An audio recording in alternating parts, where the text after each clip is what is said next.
You may have encountered Rahab's name in church discussions or noticed her inclusion in the genealogy of Jesus, but have you truly grasped her complete narrative? Today, we're revealing everything there is to know about this extraordinary woman, beginning with her controversial occupation and extending to her courageous demonstration of faith that rescued the spies sent by Joshua. We'll examine her transformation from an outcast within Jericho to earning her place as one of only 5 women specifically named in the family lineage of Christ. When this video concludes, you'll comprehend why the story of Rahab stands as among the most compelling illustrations of redemption and complete transformation found anywhere in Scripture. Before we dive in, though, if this is your first time here on this channel, think about hitting that like button and subscribing if that's something you haven't done yet. The support you provide enables us to keep producing more content designed to help you discover something new or simply relax. Additionally, share with us your location and the current time where you're watching from. We're cultivating a community here so you can make connections with others who share similar interests from every corner of the globe in the comment section you'll find below. So, with no more delay, shall we begin? Envision the ancient city of Jericho emerging from the desert landscape like a crown fashioned from stone and clay. The sun in the early morning sends elongated shadows across the towering walls that surround it. Walls that have remained standing for centuries, keeping watch over the Jordan Valley with silent strength.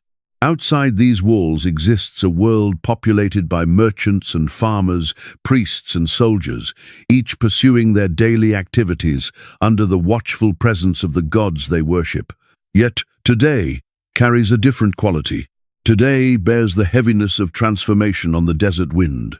Far above the city, positioned on a rooftop with a view overlooking the eastern horizon, there stands a woman. Her name is Rahab, and the story she's part of will resonate throughout the ages. She gazes out toward the wilderness, where clouds of dust perform their dance in the distance. This moment represents more than simply another sunrise. It signals the commencement of something destined to reshape entire nations. The hands of Rahab rest upon the warm stone surface of her window ledge. The scarlet cord suspended there moves gently with the morning breeze, capturing the light in a way that resembles liquid fire. She remains unaware, for now, of how this simple length of fabric will become the thread weaving her destiny into the grand tapestry of history itself. Below her, the city begins stirring to life. Merchants announce their merchandise with loud voices.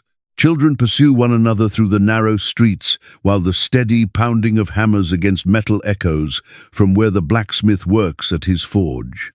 On the surface, it could appear to be just another ordinary day in Jericho. Yet underneath that surface, tension accumulates like water pressing against a dam. Information has traveled through the city with the speed of wildfire. The Hebrew tribes are in motion. Following 40 years spent wandering through the wilderness, they're at last approaching what was promised to them as their land. These are more than mere rumors at this point. Now, the reports arrive from traders who've witnessed their encampments, from scouts who've observed their movements, from refugees who escaped ahead of their advancing armies. These stories are familiar to Rahab. She's heard them spoken in whispers at the marketplace, discussed in hushed tones near the city gates, debated among the elders within the temple courts. The God of the Hebrews has accomplished impossible things. He divided the sea to allow their crossing. He provided food for them in the wilderness. He delivered victory to them over powerful kings. The woman, standing on the rooftop, feels the heaviness of these tales settling within her chest. Beyond the fear that has taken hold of her city, something else awakens within her heart. You might call it curiosity, you might call it hope, or perhaps it's something even deeper that she cannot yet identify. The God worshipped by the Hebrews appears different from the stone idols filling the temples of Jericho. He moves, he takes action, he demonstrates care for his people. As the day progresses, Rahab observes the city's daily rhythm continuing. but she perceives the underlying current of worry flowing beneath that surface. Soldiers conduct their wall patrols with increased frequency. Merchants converse in voices kept lower. Mothers draw their children nearer. The approaching Hebrew army has cast its shadow across Jericho well before their feet make contact with the ground. The morning light undergoes a shift, coating the walls in shades of golden amber. The house where Rahab lives sits built into these very walls, its rooms carved from the ancient stone standing guard around the city. This location has been advantageous for her in conducting her trade, offering both privacy and convenient access for those seeking her services. Yet now, this identical position places her at the precise edge between two worlds. To the west lies everything that's been familiar to her throughout her life.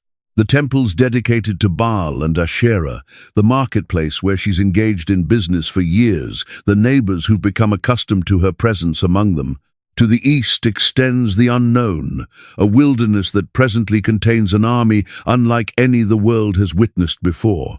The life Rahab has lived has trained her in reading people, in detecting their fears and their desires. She observes the same expressions appearing on faces throughout the city at this time. The tightened lips of wealthy merchants expressing worry about their trade routes. The creased brows of soldiers who understand their walls might not prove sufficient. The empty eyes of the poor who possess nowhere to flee toward. Yet something else captures her attention. Among the worry and fear, she notices small demonstrations of kindness. A baker provides extra bread to a child who is hungry. A woman offers help to her elderly neighbor in carrying water. A father shares a story with his son to drive away nightmares. Even when facing approaching danger, the human spirit discovers ways to shine through. The sun continues climbing higher, and Rahab withdraws from her window. Yet the images stay with her, the distant dust clouds, the worried faces, the approaching change destined to transform everything she's ever known.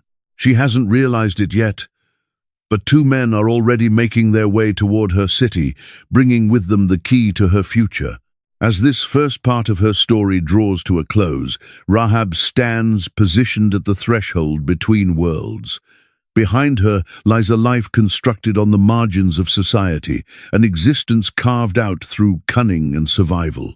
Ahead waits a future beyond her imagination, where the choices she makes will create ripples through generations, where her faith will be remembered long after the walls of Jericho have turned to dust. The scarlet cord continues its dance in the window, a banner representing hope against the backdrop of an approaching storm. Soon, very soon, everything will undergo change. Jericho, the city impossible to penetrate. Jericho emerges from the desert like a monument erected to human ambition. The walls of the city reach toward the sky, constructed in layers across countless generations. Inner walls tower higher than outer walls, forming a double barrier that has never suffered a breach.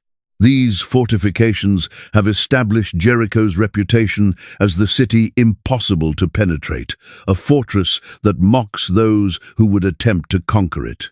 The builders from ancient times possessed excellent knowledge of their craft.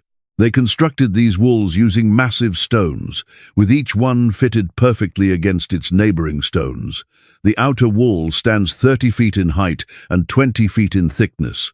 Behind it, the inner wall rises to an even greater height, creating a defensive system that appears to mock the very concept of siege warfare. Between these walls, houses gather like birds occupying a nest, their inhabitants literally dwelling within the city's protection. Jericho represents more than simply stone and mortar. It stands as the pinnacle of Canaanite civilization. The city maintains control over the crossing points of the Jordan River, establishing it as a natural hub for trade and commerce. Caravans arriving from Egypt transport gold and spices through its gates. Merchants traveling from Damascus bring fine textiles and metals of great value. The wealth of nations flows through the streets of Jericho like a river of prosperity. The marketplace vibrates with activity from the break of dawn until dusk arrives. Vendors make their calls in at least half a dozen languages, their voices forming a symphony of commerce. The aroma of roasting meat blends with the fragrance of exotic spices. Children weave between the stalls, their laughter mixing with the haggling conducted by their parents. Beyond the immediate chaos, the market functions with the smooth efficiency that comes from long practice. At the city's heart stands the temple complex dedicated to Baal and Asherah. These ancient gods have maintained their watch over Jericho for generations, their stone faces looking down upon the offerings and sacrifices made in their honor. The priests move through their rituals with practiced grace, their chants echoing from the temple walls. The people maintain belief that these gods have made their city strong, that divine favor rests upon their walls. Yet, beneath this confidence, cracks are beginning to appear. The king of Jericho has issued calls for additional patrols along the walls. His scouts deliver troubling reports from the eastern wilderness. The Hebrew tribes no longer represent merely a distant threat. They've accomplished a crossing of the Jordan River, their camps now visible from the highest towers. The impossible has started to appear possible. The political climate intensifies with tension as news arrives on a daily basis. Messengers deliver word of cities that have fallen to the Hebrew advance. Ai, once considered secure, now lies in ruins. The people of Gibeon have chosen to make peace with the invaders rather than face destruction. Each report sends ripples of unease throughout the population of Jericho. The palace of King Rahab occupies the city's highest point, its towers providing a clear view of the surrounding countryside. From these heights, the king and those who advise him can observe the dust clouds that mark where the Hebrew encampments are located. They can count the cooking fires dotting the wilderness at night. They can measure the growing shadow creeping closer to their walls with each day that passes. The military commanders of the city convene in urgent council. They discuss strategies and defenses, the strength of their walls, and the courage possessed by their soldiers.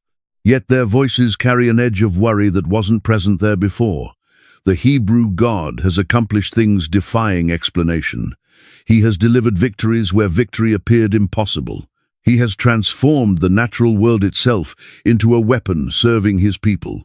Among the common people, fear spreads outward like ripples in a pond. Mothers whisper prayers to their household gods. Fathers check and then recheck the locks, securing their doors. Children detect the tension in the voices of their parents, even when the words spoken are intended to provide comfort. The city that once felt like a fortress, impossible to penetrate, now resembles a trap awaiting its springing. Yet life proceeds with its familiar patterns. The bakers continue baking their bread. The potters continue shaping their clay. The merchants continue counting their coins.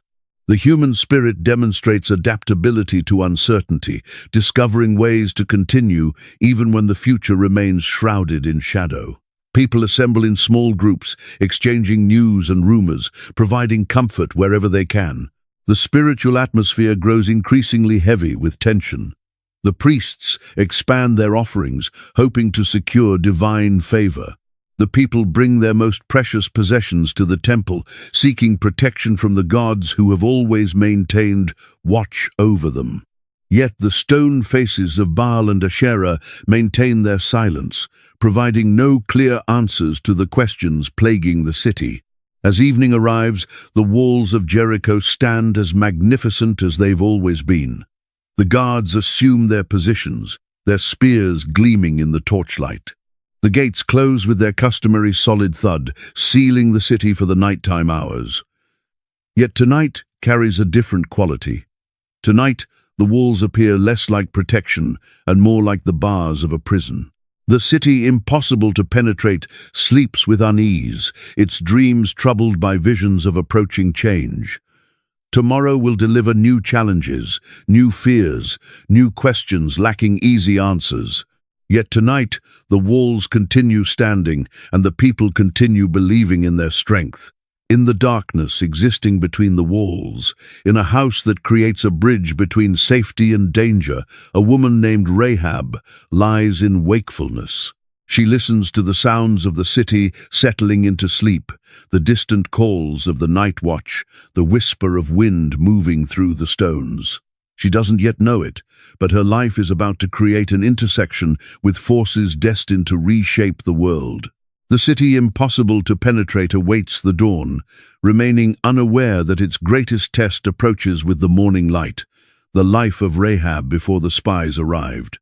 The life of Rahab unfolds in the spaces existing between respectability and survival, carved out through necessity and sustained through careful balance. Her house sits constructed into the city wall itself, its rooms formed from the ancient stones standing guard over Jericho. This location serves her purposes well, offering privacy for her work, while maintaining her proximity to the travelers and merchants who frequent the city. The morning light passes through her windows as she makes preparations for another day. Her hands move with the efficiency that comes from practice, arranging her small home to welcome the visitors who will arrive seeking her services. The scarlet cord suspended from her window functions like a banner, a sign recognizable to those who know. It represents more than simple decoration. It signifies her place in the complex web of society in Jericho. Her profession brings both privilege and shame in equal portions. The men who visit her house treat her with a combination of desire and disdain. They require what she provides, yet they despise themselves for this requirement. She has developed the ability to read their faces, to comprehend their moods, to provide what they seek while protecting something essential within herself. The women of the city regard her with emotions that are complicated. Some look upon her with righteous disapproval, crossing to the opposite side of the street when they see her approaching. Others provide subtle nods of understanding, acknowledging the limited choices available to women in their world. A few even seek her out in quiet manner, requesting advice about matters they cannot discuss with anyone else. Rahab has cultivated a reputation for discretion. The merchants visiting her house understand their secrets will be kept safe. The soldiers seeking her company place their trust in her, regarding their fears and doubts. The traveling dignitaries requiring her services depend on her silence. This discretion has evolved into her most valuable asset, possessing worth beyond gold or silver, yet her life extends beyond her profession. She provides support for her family through her work, making provision for aging parents and younger siblings who rely on her income. The money she earns maintains food on their table and a roof above their heads. Without her sacrifice, they would face the harsh realities of poverty plaguing so many in the ancient world. The marketplace knows her as a negotiator who is shrewd. She purchases the best flax for spinning, understanding quality in ways other customers cannot match. The vendors extend respect for her business sense, even while they question her morals. She settles her debts promptly and drives bargains that are hard, earning grudging admiration from those conducting business with her. Her daily routine adheres to patterns established across years of practice. She rises in the early hours to prepare her household, spending time with her family before the day's work commences. She makes visits to the market to purchase food and supplies, moving through the familiar stalls with confidence. She maintains her home with careful attention, understanding that her livelihood depends on establishing the right atmosphere for her visitors. The religious life of the city flows around her like a river flowing around a stone. She observes the festivals and makes the offerings required, yet something within her remains unsatisfied. The gods of Jericho demand much, but appear to give little in return. Their stone faces provide no comfort, no genuine connection, no sense of purpose extending beyond the immediate needs of survival. At night, when her work has concluded and the city settles into sleep, Rahab frequently finds herself positioned at her window. She looks out across the walls toward the wilderness beyond, wondering what lies within the darkness. The stars above appear to whisper of possibilities she cannot name, of purposes greater than the narrow confines of her current existence.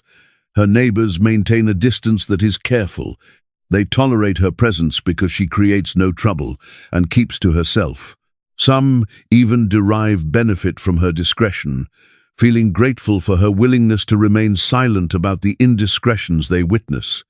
Yet true friendship remains beyond reach, a luxury her position cannot afford. The power structure of the city acknowledges her existence without extending welcome for her participation. The priests pay her no attention unless they require something. The merchants utilize her services, yet don't extend invitations into their circles. The nobles treat her as a necessary evil, tolerated yet never accepted. She exists in the margins, useful yet not valued. Yet within these constraints, Rahab has constructed a life possessing quiet dignity. She treats her visitors with respect, without regard to their station. She maintains her home with pride, creating beauty wherever she can.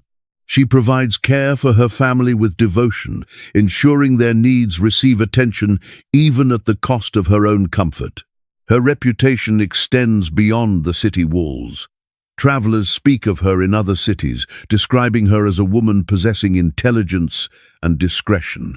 Merchants include her house in their mental maps of Jericho, marking it as a place offering safety and comfort. This wider recognition provides her a measure of security that purely local acceptance could never supply. The approaching Hebrew army has begun creating effects on her business. Fewer travelers pay visits to the city, and those who do arrive seem more nervous and hurried. The local men seeking her services bring their fears along with them, speaking of rumors and possibilities that chill the blood. The very air appears charged with tension, as though the world itself holds its breath. Rahab perceives that change approaches like a storm visible on the horizon. The familiar patterns of her life may soon suffer disruption by forces beyond her control. The gods she has served appear powerless before the Hebrew advance. The walls that have provided protection for her city may not prove sufficient to hold back the tide of change. Yet she proceeds with her daily routine, maintaining the careful balance that has sustained her for so long. She doesn't know that her life is about to create an intersection with destiny itself, that the choices she makes will echo through generations, that her name will be remembered long after the walls of Jericho have turned to dust. The woman dwelling between worlds makes preparations for another day, remaining unaware that this day will be unlike any other in her life. The arrival of the spies. The two men make their approach to Jericho as the sun commences its descent toward the western horizon. They move with the practiced caution characteristic of those who have developed the ability to read danger in every shadow, every sound, every shift occurring in the wind. Their clothing marks them as travelers of an ordinary sort, yet their eyes carry the sharp awareness belonging to trained scouts. Joshua has selected these men with care. They possess the skills required for such a delicate mission, the ability to gather information without attracting attention to themselves. The fate of the siege to come may well rest upon what they learn within the walls of Jericho. This represents more than simple reconnaissance. Their mission carries the weight of divine command. The city gates stand in an open position to receive the day's final visitors. Guards examine each traveler with efficiency that is routine, checking for weapons and asking perfunctory questions about their business. The spies blend in seamlessly with the small crowd of merchants and pilgrims seeking entrance before nightfall arrives. Their answers prove satisfactory to the guards who possess no reason to suspect these particular strangers. Inside the city, the two men go their separate ways to commence their work. They move through the streets with apparent aimlessness, yet their eyes record every detail in their catalogue. They take note of the positions occupied by the guards, the thickness of the walls, the layout of the streets. They listen to conversations taking place in the marketplace, collecting intelligence about the city's defenses and the morale of its people. As darkness arrives, they face a decision of crucial importance: where to spend the nighttime hours. Their choice will determine not merely their safety, but the success of their entire mission. A respectable inn might provide comfort, yet it would also place them under scrutiny. The wrong word, the wrong gesture might expose them as Hebrew spies. One of the men recalls something he heard in the marketplace. A merchant made mention of a woman who provides lodging for travelers, a woman whose house sits constructed into the city wall. The location appeals to them right away. A house in the wall would provide multiple routes of escape if their mission suffers discovery, and a woman in her profession would be familiar with discretion. They make their way through the streets as darkness deepens, following the directions provided by the merchant. The narrow lanes twist and turn, leading them deeper into the residential areas where the wealthy merchants maintain their homes. Yet they seek the section where the wall itself offers shelter, where the city's defenses become part of its living spaces. The house belonging to Rahab appears before them like an answer to a prayer left unspoken. Light emanates warmly from its windows, and the scarlet cord suspended from the upper story confirms that they have located their destination. They make their approach to the door with the casual confidence of travelers who are ordinary, yet their hearts beat with the rhythm of men whose lives hang upon the next few moments. The woman opening the door studies them with eyes that are intelligent. She has developed the ability to read men quickly, to assess their needs and their dangers with a single glance.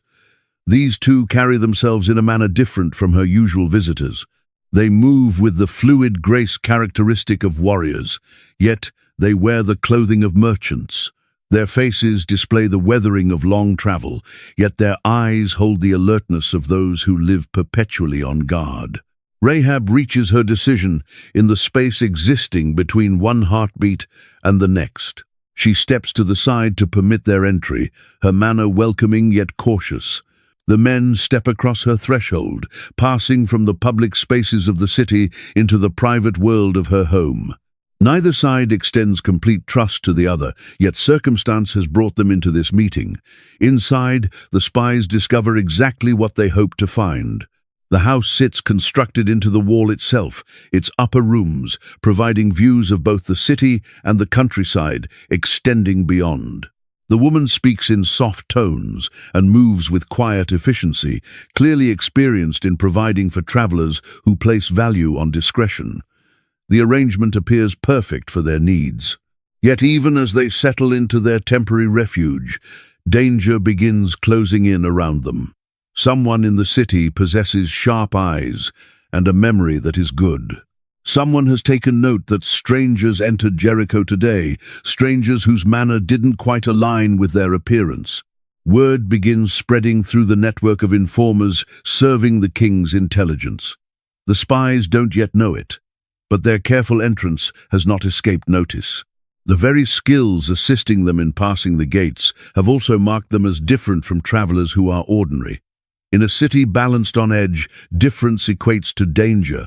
The men serving the king have begun asking questions, following leads, assembling the pieces of the puzzle of two men who appeared at precisely the wrong time.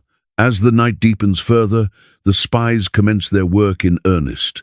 They question their hostess with care, learning what they can about the city's defenses and the morale of its people. Rahab proves to be a source of information that is valuable. Her position in the city grants her access to knowledge that ordinary citizens would never possess. The conversation reveals material beyond military intelligence. The spies learn about the fear gripping the city, the way the Hebrew advance has shaken the confidence possessed by the people of Jericho. They hear about the discussions taking place among the city's leaders, the debates about whether to fight or flee. Most importantly, they begin comprehending that the psychological battle has already been won. Yet as they converse, footsteps echo in the street outside. Voices call out in the darkness, the commanding tones of soldiers on business that is official. The spies freeze, their trained instincts screaming warnings they have suffered discovery. The safety they thought they had located may be about to vanish. Rahab moves to the window, her face pale in the lamplight. She recognizes the voices, understands the danger they represent.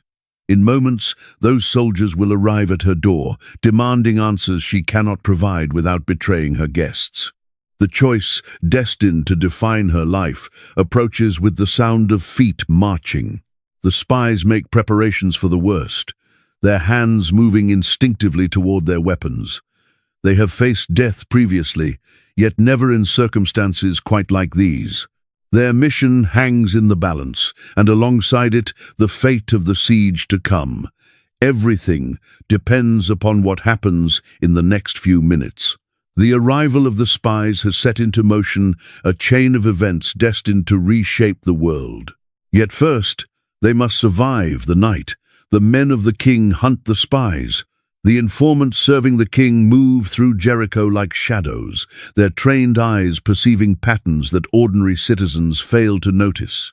Word has reached the palace that strangers gained entry to the city today, men whose manner marked them as different from travelers of a typical sort. In a city balanced on the edge of war, such differences cannot suffer being ignored. The captain of the guard reviews the reports with concern that grows. 2 men traveling in company, yet carrying themselves like soldiers rather than merchants. They asked questions that were right and provided answers that were right, yet something about them felt wrong to those conducting observations. Their clothes communicated trade, yet their eyes communicated warfare. The intelligence network of King Rahab has served the city well across years. Merchants, innkeepers, and gate guards all contribute information about the strangers passing through their domain. This system has protected Jericho from spies and saboteurs many times before. Tonight it points toward 2 men who may represent the greatest threat the city has ever faced. The search commences systematically. Guards pay visits to the established inns, questioning the proprietors about their guests. They search the caravanserais, where traveling merchants typically lodge. They check the homes of citizens known to offer hospitality to strangers. Each location yields nothing, yet the absence of evidence only serves to confirm their suspicions. The captain narrows his search based upon logic and experience. If these men are truly Hebrew spies, they would avoid the places that are obvious. They would seek lodging somewhere, offering discretion, somewhere their presence wouldn't be immediately reported to the authorities. They would select a location providing escape routes and a hostess who valued discretion above loyalty to the crown. His thoughts move toward the houses constructed into the city wall. These structures provide unique advantages to those requiring movement unseen. Their proximity to the wall offers multiple routes of escape. Their residents frequently operate outside the mainstream of city life, making them less likely to cooperate with investigations that are official. If he were a spy, he would select exactly such a place. The mental map of potential locations comes together with quickness. Several houses in the wall section provide services for travelers, yet one stands above the rest. The house belonging to Rahab has long been known as a place where questions aren't asked and secrets are kept. The woman residing there has constructed her reputation upon discretion, making her home an ideal refuge for those requiring remaining hidden. The captain issues a call for his most trusted soldiers. These men have served alongside him for years, their loyalty proven in countless situations. They comprehend the delicate nature of their mission. If the spies are indeed located at the house of Rahab, they must be taken alive if possible. Men who are dead tell no tales, and the king requires information about Hebrew plans and capabilities. As the soldiers make preparations for their mission, messengers carry word throughout the city. The gates are to receive sealing immediately, preventing any escape. Additional guards are posted on the walls, their eyes scanning the darkness for any sign of activity that is unusual. The city transforms itself into a trap, ready to snap shut upon any who would attempt to flee. The squad moves through the dark streets with silence that is practiced. They know these lanes and alleys like the rooms of their own homes. Every shadow holds danger that is potential. Every sound might signal an ambush. The Hebrew spies have proven themselves capable of entering the city without detection. They may prove equally capable of defending themselves if driven into a corner. At the house of Rahab, the soldiers pause to assess the situation. Light emanates from the windows, yet the building appears quiet. No sentries stand posted, no obvious preparations for defense are visible. Either the spies are supremely confident in their concealment, or they possess no idea that their presence has suffered discovery. The captain signals his men to surround the building.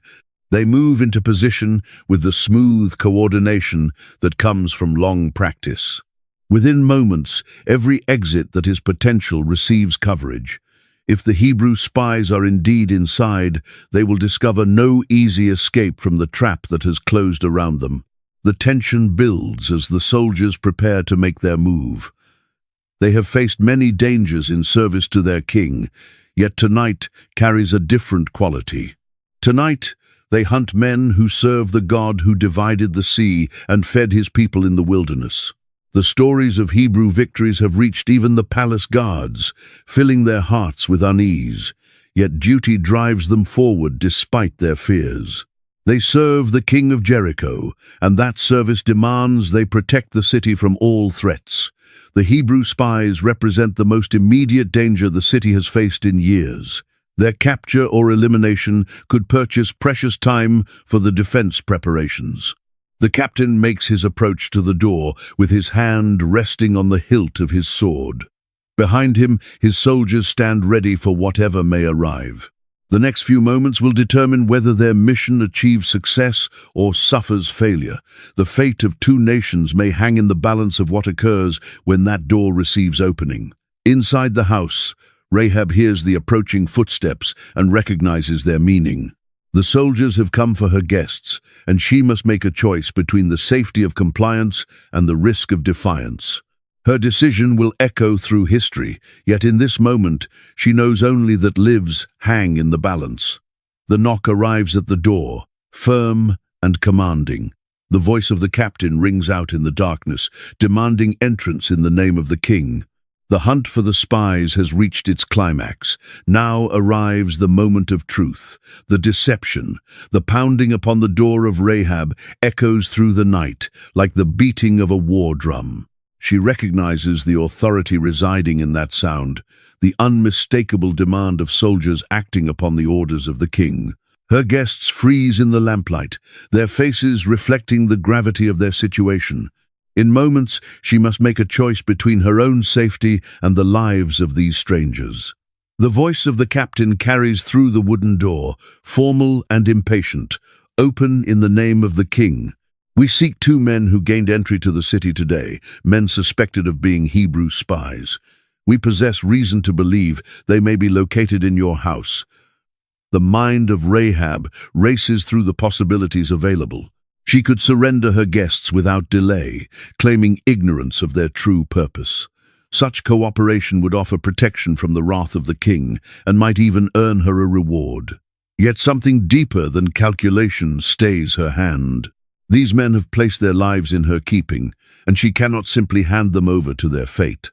The spies make preparations for the worst, their hands moving toward their weapons. They have faced death previously, yet never while trapped in the house of a stranger with no clear avenue for escape. Their mission hangs in the balance, and alongside it, the success of the siege to come. Everything depends upon what their hostess chooses to do in the next few moments. Yet Rahab has already reached her decision. She moves with purpose that is swift, gesturing for the spies to follow her. The house, constructed into the wall, provides advantages that buildings of an ordinary sort cannot offer. She leads them to the roof, where bundles of flax lie drying in the air of night. The stalks offer perfect concealment for two men, requiring becoming invisible. The spies comprehend immediately. They burrow into the flax like hunters, concealing themselves in grass that is tall. Their trained bodies discover positions, minimizing their profile. The dried stalks close over them, transforming them from threats that are visible into shadows that are hidden. Years of military training have prepared them for exactly this type of concealment. Rahab arranges the flax with care, ensuring that no sign of disturbance remains visible.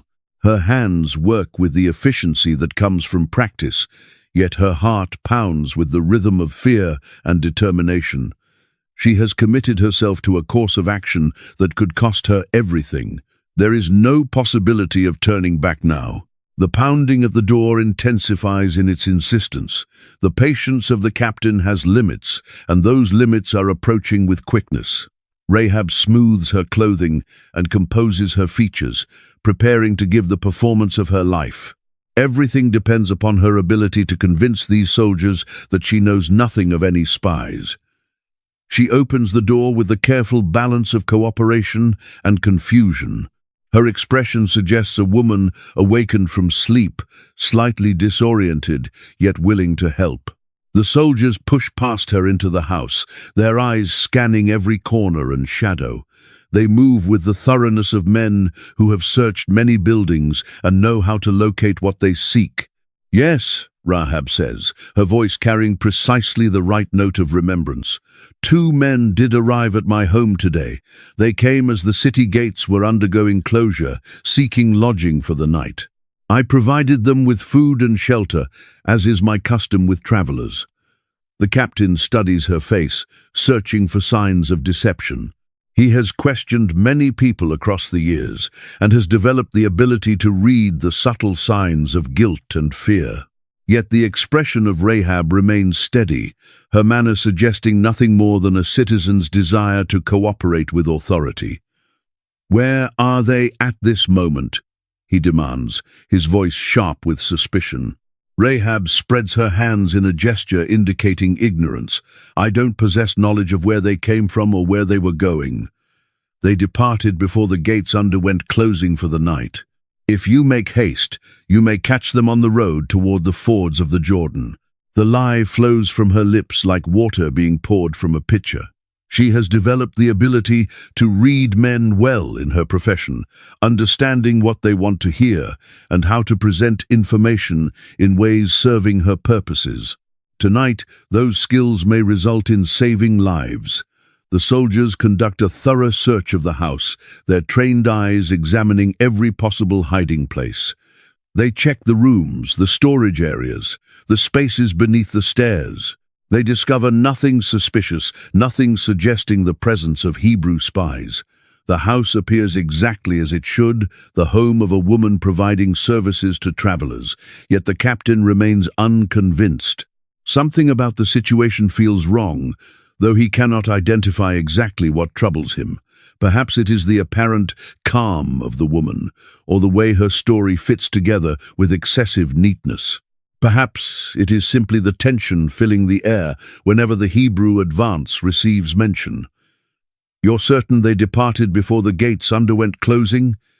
he presses, studying her reaction with care. "Absolutely certain," Rahab replies without hesitation. They were anxious to continue their journey.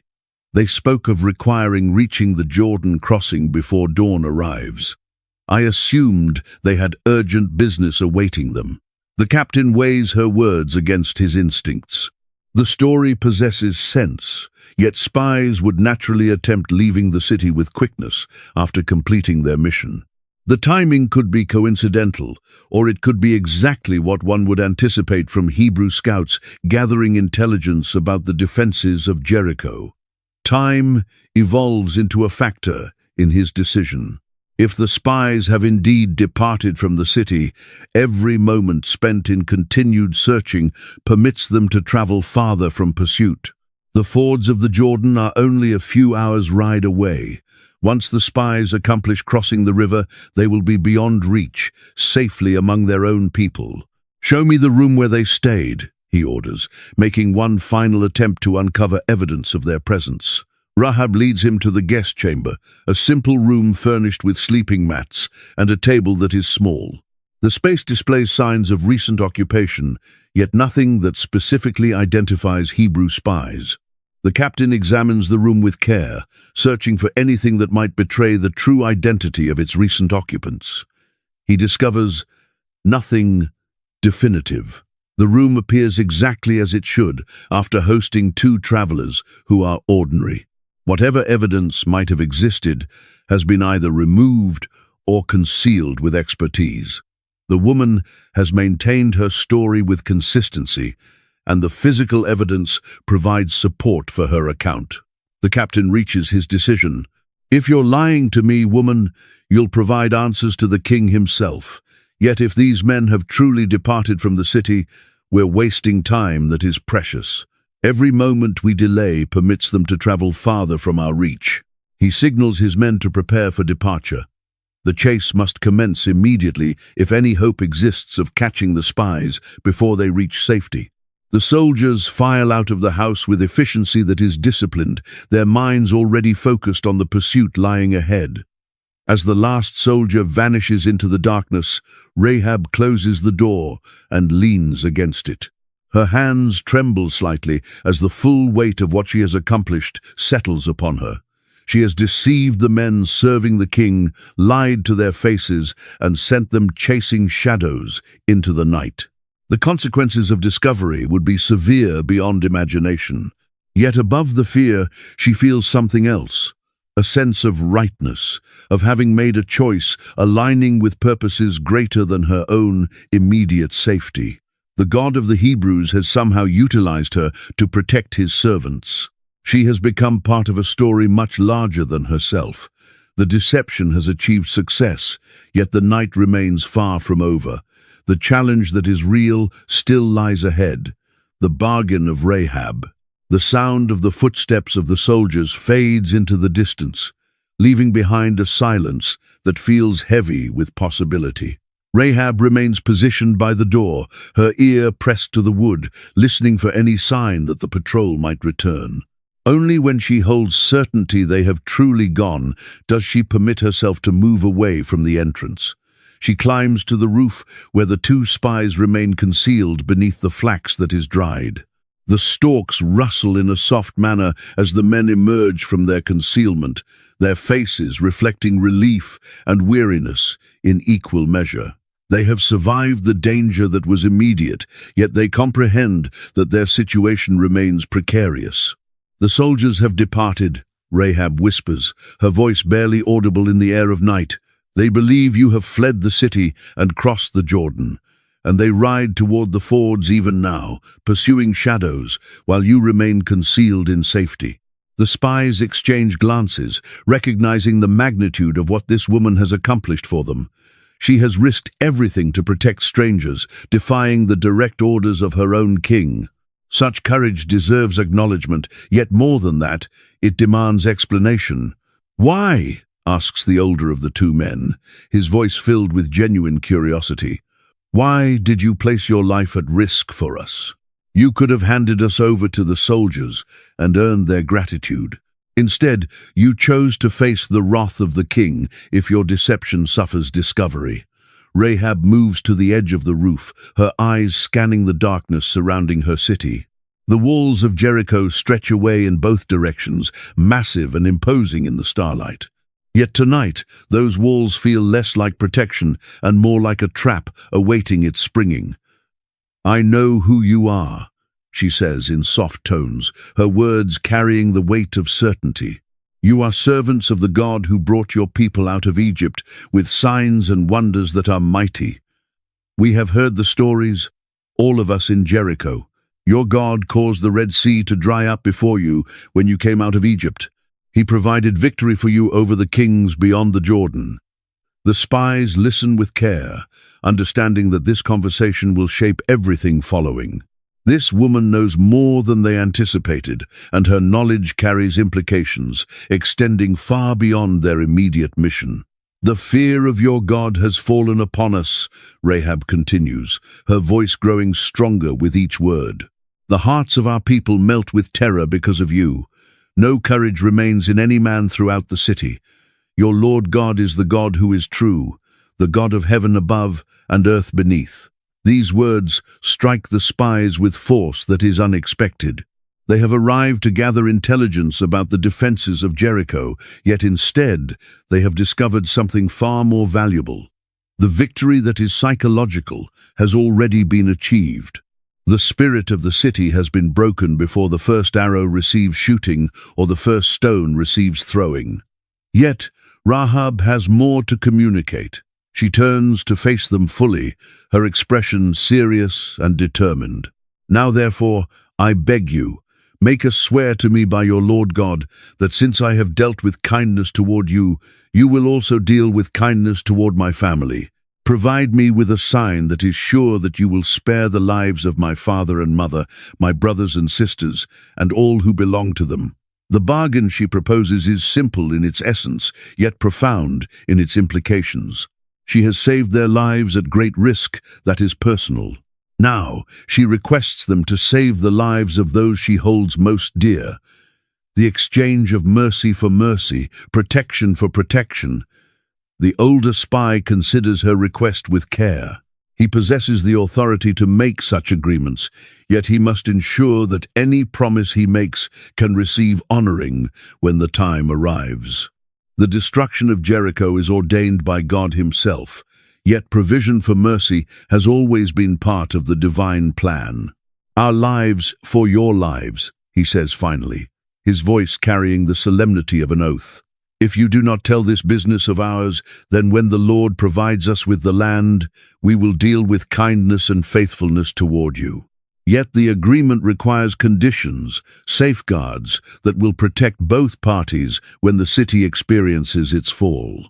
The spies cannot guarantee the safety of people they cannot identify, and Rahab must understand the precise terms of their arrangement. When we arrive into the land, the younger spy adds, you must bind this scarlet cord in the window through which you let us down. Gather your father and mother, your brothers, and all the household of your father into your house with you.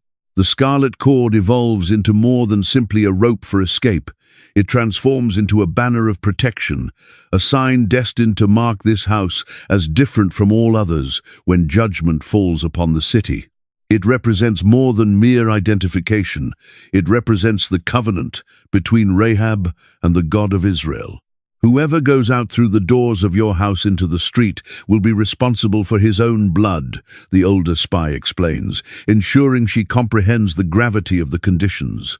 We will be innocent of his death. Yet, if anyone who is with you in the house suffers harm, his blood will be upon our head.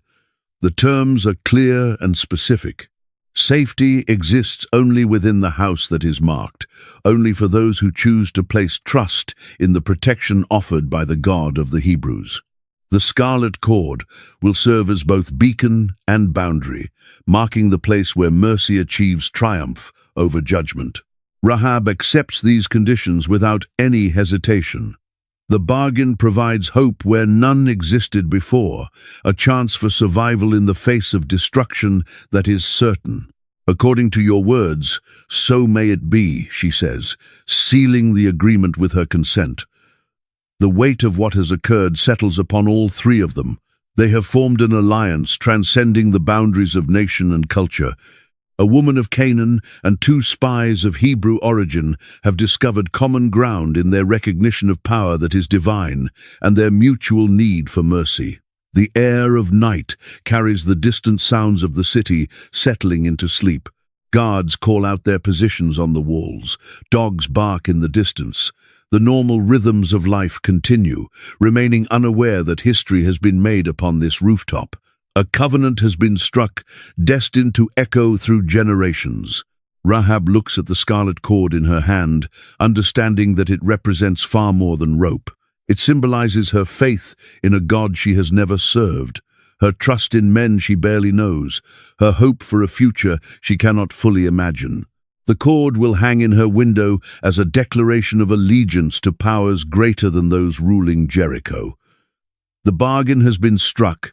The terms have undergone agreement, the conditions have received acceptance. Now arrives the part that is difficult, maintaining faith while awaiting deliverance, keeping hope alive while observing a city preparing for war, trusting in promises while surrounded by those who would consider such trust the ultimate betrayal. The woman dwelling between worlds has chosen her side. The men who serve the God of heaven have discovered an ally who is unexpected. The stage receives setting for the drama destined to unfold when the walls of Jericho face their greatest test, a woman of faith. The scarlet cord feels different in the hands of Rahab now, transformed from simple rope into something sacred. She turns it over in a slow manner, studying its texture and color in the pale starlight. This ordinary piece of fabric has become the thread, connecting her to a future she can barely comprehend, a lifeline extending toward the God of Israel. "Tell me about your God," she says in quiet tones, her voice carrying a hunger that surprises even herself. "I want to develop understanding of the power that makes kings who are mighty tremble and causes the waters themselves to obey." The older spy settles more comfortably upon the rooftop, recognizing the importance of this moment. This woman placed everything at risk for them, and her questions deserve answers that are honest. More than that, her interest suggests a spiritual awakening extending far beyond mere calculation that is political. "The Lord our God is not like the gods of other nations," he begins, his voice taking on the rhythm of one who has told this story many times. He doesn't live in temples crafted by human hands, and he doesn't need gifts of gold or silver to listen when his people pray. He is the God who lives, the one who made the heavens and the earth. Rahab listens with the focus of someone who's hearing about water after spending years wandering through a desert. The deities of Jericho have always seemed far away and hard to please, needing complicated ceremonies and expensive offerings while giving back very little. This deity seems completely different, approachable and compassionate instead of distant and uncaring. "For 400 years, we lived as slaves in Egypt." The spy goes on, his words creating vivid images in the darkness. "Our people cried out beneath the weight of their suffering, and the Lord heard their cries of anguish. He brought Moses forward to guide us out, showing his might through miraculous signs and wonders that shook the very foundations of Pharaoh's realm. The stories bloom like flowers opening in springtime, 10 devastating plagues that brought Egypt to its knees. The night when death swept past the Hebrew households while claiming the firstborn sons of their oppressors. The dramatic flight that brought them to the shores of the Red Sea, with Pharaoh's army bearing down on them from behind. "We found ourselves at the water's edge with no escape route," the younger spy adds, his voice still filled with wonder even after all this time has passed. "Pharaoh's war chariots were closing in behind us. Before us lay the insurmountable barrier of the sea. But Moses raised his staff high, and the Lord pushed back the waters with a powerful wind from the east." Rahab can picture the scene unfolding. Towering walls of water standing like transparent cliffs, the sea floor exposed and turned to dry land, an entire nation crossing over on feet that should have been soaked but stayed completely dry. Such power defies all logic. Yet the proof of its truth surrounds her right now. "Your people actually walked straight through the sea?" she asks, wonder filling her voice. "Every single man, woman and child," the older spy confirms. "Our livestock and herds, our belongings and valuables, everything crossed safely to the far side, while the waters stood like solid walls to our right and to our left." The image burns itself permanently into Rahab's mind. She's spent her whole life living near the Jordan River, understanding what moving water can do. The thought of such enormous forces, held back by divine command, pushes her understanding to its absolute limits. Yet the evidence of Hebrew victories makes these stories impossible to brush aside. "And when your enemies pursued you into the sea, she presses forward, though she suspects she knows what comes next. The Lord looked down on the Egyptian army and threw them into complete chaos." The spy responds, his voice becoming more somber. "The waters came rushing back and covered the chariots and horsemen of Pharaoh's entire force. Not a single one survived." The silence that follows carries the full weight of divine judgment. Rahab realizes she's glimpsed something both awesome and terrifying, a God who delivers his people and destroys their enemies with the same ease. The implications for her own city settle like a heavy stone upon her heart. "We wandered for 40 years through the wilderness," the younger spy continues, "learning how to trust in the Lord's provision. He sustained us with bread falling from heaven, brought us water flowing from solid rock, and guided us with a pillar of cloud during the day and fire throughout the night. Every single need was met, every promise came to pass." These accounts reshape how Rahab understands divine power. The gods of Jericho demand much while providing little. They require grand temples and costly sacrifices while offering shaky protection and unreliable favor. This Hebrew deity seems to find joy in caring for his people, meeting their needs without demanding payment they're unable to give. "But why are you sharing these things with me?" Rahab asks, though part of her mind already grasps the answer. "Why reveal such sacred stories to a woman like me?" The older spy's expression softens in the starlight. "Because the Lord our God makes no distinction between wealthy and poor, between Hebrew and foreigner, between those born within the covenant and those who decide to enter it. He examines the heart, not the heritage." These words strike Rahab with unexpected power. Throughout her entire life, she's been defined by her work, her social standing, her place in Jericho's hierarchy. The concept of a God who looks past such surface details to examine the heart itself offers hope she never dared to imagine before. "You speak of deciding to enter the covenant," she says carefully. "Could such a decision truly be mine to make?" "Your decision has already been shown," the younger spy responds with a smile. "Tonight, when you decided to protect us instead of betraying us, you demonstrated that your heart belongs to the Lord instead of to the gods of Jericho. Your faith has preserved not only our lives but your own soul as well." The transformation happens slowly, like dawn spreading across the eastern hills. Rahab feels something shifting deep within her spirit, a recognition of truth that goes deeper than simple intellectual understanding. The God of Israel has been drawing her toward himself through the stories she's heard, the fear that has seized her city, and now through the living testimony of these men. "I want to serve your God," she says simply, the words rising from the deepest part of her being.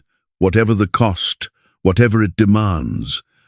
I want to belong to the Lord instead of to gods who have never truly seen me."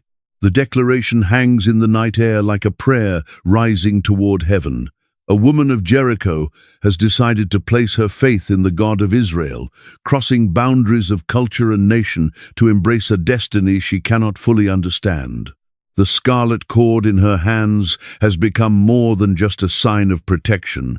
It has transformed into a symbol of covenant, connecting her to the God who sees the heart and welcomes everyone who seeks him. The faith that will save her life has taken root deep in her soul, growing strong in the darkness before dawn breaks. The escape plan takes shape. The eastern horizon displays the first faint hints of approaching dawn, painting the sky in shades of deep purple and soft gold. Time has become their enemy now. Each moment that passes brings the return of full daylight and the growing danger of being discovered. The spies need to escape Jericho before the city wakes to another day of normal business. Rahab guides them to the window that looks outward from the city, away from the streets and squares, where people rising early might observe their descent. The wall here drops away steeply into a ravine, offering natural cover for those who understand how to use it. More than just a way out, this window provides access to the wilderness where Hebrew forces are waiting. The scarlet cord in her hands takes on fresh significance as she prepares to lower the spies to safety. What started as a symbol of her profession will transform into a banner of protection, marking her house for preservation when judgment comes upon the city. The transformation feels fitting somehow, ordinary objects becoming sacred through their connection to divine purpose. "The cord is strong enough to hold your weight," she assures them, testing its strength with experienced hands. "I've used such ropes many times in my work, and this one is freshly made from the finest fibers available." The older spy examines the rope with care, understanding that their lives will hang on its reliability. The drop to the ravine bottom measures at least 30 feet, far enough to cause serious injury or death if the cord gives way. But the hemp looks well crafted and strong, woven with the skill that marks the best Canaanite craftsmanship. When you reach the ground, Rahab continues, her voice low but clear, follow the ravine toward the wilderness. It will guide you away from the main roads where the king's soldiers might be searching. Stay hidden during daylight and travel only after dark until you reach your own people. The younger spy nods his understanding. They've memorized the routes they would need to take if their mission went wrong, but local knowledge always proves valuable. This woman's guidance could save them hours of dangerous travel time. 3 days, the older spy says, repeating the instructions they gave her earlier. Hide yourselves in the hills for 3 days until the pursuers come back. Then you can go on your way safely. The timing is absolutely critical. The soldiers who left the city pursuing phantom spies will need time to search the Jordan crossings and return to report their failure. Only when the immediate hunt has ended will the real spies be able to move safely through the countryside toward their own lines. Rahab fastens one end of the cord to a heavy beam that runs across her window frame. The wood has been seasoned by years of desert sun and wind, making it strong enough to anchor the rope without fear of it breaking. She tests the knot with several sharp tugs, making certain it will hold under the stress of supporting a man's full weight. Remember the terms of our agreement, the older spy says as he prepares to descend. When we return with our army, tie this same cord in the window. Gather all your family into your house and keep them here. Anyone who goes outside will be beyond our protection. The instructions carry the weight of life and death. Rahab nods solemnly, understanding that the success of their arrangement depends on her ability to follow these directions precisely. The scarlet cord must hang in the window as a marker. Her family must stay within the house. The terms are straightforward but absolutely vital. What if they refuse to come? She asks, voicing a fear that has been growing in her heart. What if my family decides not to believe that your God will keep them safe? What if they prefer to trust in Jericho's walls instead of in your promises? The question reflects a deeper concern than simple family dynamics. Rahab has made a choice to place her faith in the Hebrew God, but that choice cannot be forced upon others. Each person must decide for themselves whether to trust in stone walls or divine protection, whether to rely on human strength or supernatural mercy. You can only offer them the choice. The younger spy responds gently. The Lord never forces faith upon hearts that are unwilling, but those who decide to trust in His protection will discover that His promises never fail. The first spy begins his descent, moving with the practiced ease of a soldier used to dangerous climbs. The rope holds his weight without complaint, and he vanishes quickly into the shadows of the ravine below. Within moments, his soft whistle signals that he's reached the ground safely. The second spy pauses at the window, looking back at the woman who has saved their lives. "The Lord our God will remember your kindness," he says simply. "Your name will be spoken with honor among our people for generations to come." Then he too vanishes over the sill, sliding down the cord with military efficiency. The soft scrape of his feet against the wall mingles with the distant sounds of the city waking up. A dog barks somewhere in the darkness. A rooster announces the approaching dawn.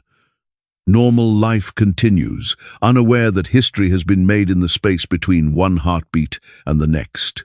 Rahab watches until both men disappear into the wilderness, their dark forms absorbed by the broken terrain that surrounds Jericho. The mission that brought them to her door has been completed successfully. They carry with them not only intelligence about the city's defenses, but also the knowledge that fear has already conquered Jericho's spirit. She pulls the rope back up and coils it carefully, understanding that this same cord will soon hang in her window as a banner of hope. The scarlet color that once marked her profession will transform into a symbol of divine mercy, visible proof that the God of Israel extends His protection to everyone who seeks it. The escape plan has worked, but Rahab's greatest challenge still lies ahead. She must convince her family to trust in promises they cannot see, to place their faith in a God they have never served, to believe that their survival depends on remaining in a house marked for preservation while the city around them crumbles. Dawn breaks over Jericho as the woman who chose faith over fear prepares for the most difficult conversation of her life. The spies return to Joshua. The two spies move through the wilderness like shadows given flesh, their training evident in every step and gesture. For 3 days they stay hidden in the rocky hills that surround Jericho, watching the dust clouds raised by the king's soldiers as they search the Jordan crossings for men who were never there. Only when the pursuit turns back toward the city do they begin their own journey home. The landscape they cross tells the story of divine preparation. Springs of fresh water appear precisely where they need them. Natural shelter presents itself when the desert sun grows too intense. Game trails guide them safely around the camps of hostile tribes. Every detail speaks of a God who goes ahead of his people, preparing their way. The Hebrew camp spreads across the plains like a vast city of tents and banners. Smoke rises from countless cooking fires, and the sounds of daily life create a familiar symphony of home. After days of moving through enemy territory, the sight of their own people brings relief that goes deeper than words can capture. Joshua's tent stands at the center of the encampment, marked by the banners that identify it as the place where Israel's leader conducts the business of war and governance. Guards recognize the returning spies immediately, their faces showing the relief of men who feared these scouts might never return from their dangerous mission. "Bring them to Joshua right away," the captain of the guard commands. The leader of Israel has been waiting for their report since the day they departed for Jericho. The spies make their way through the familiar bustle of the camp, greeting friends and fellow soldiers with quiet nods. Their mission has succeeded beyond all expectations, but the full implications of what they learned will only become clear when they share their intelligence with Israel's commander. Joshua looks up from the map, spread across his table as the two men enter his tent. His face shows the strain of a leader carrying the weight of an entire nation's future. The conquest of Jericho represents more than just another military victory.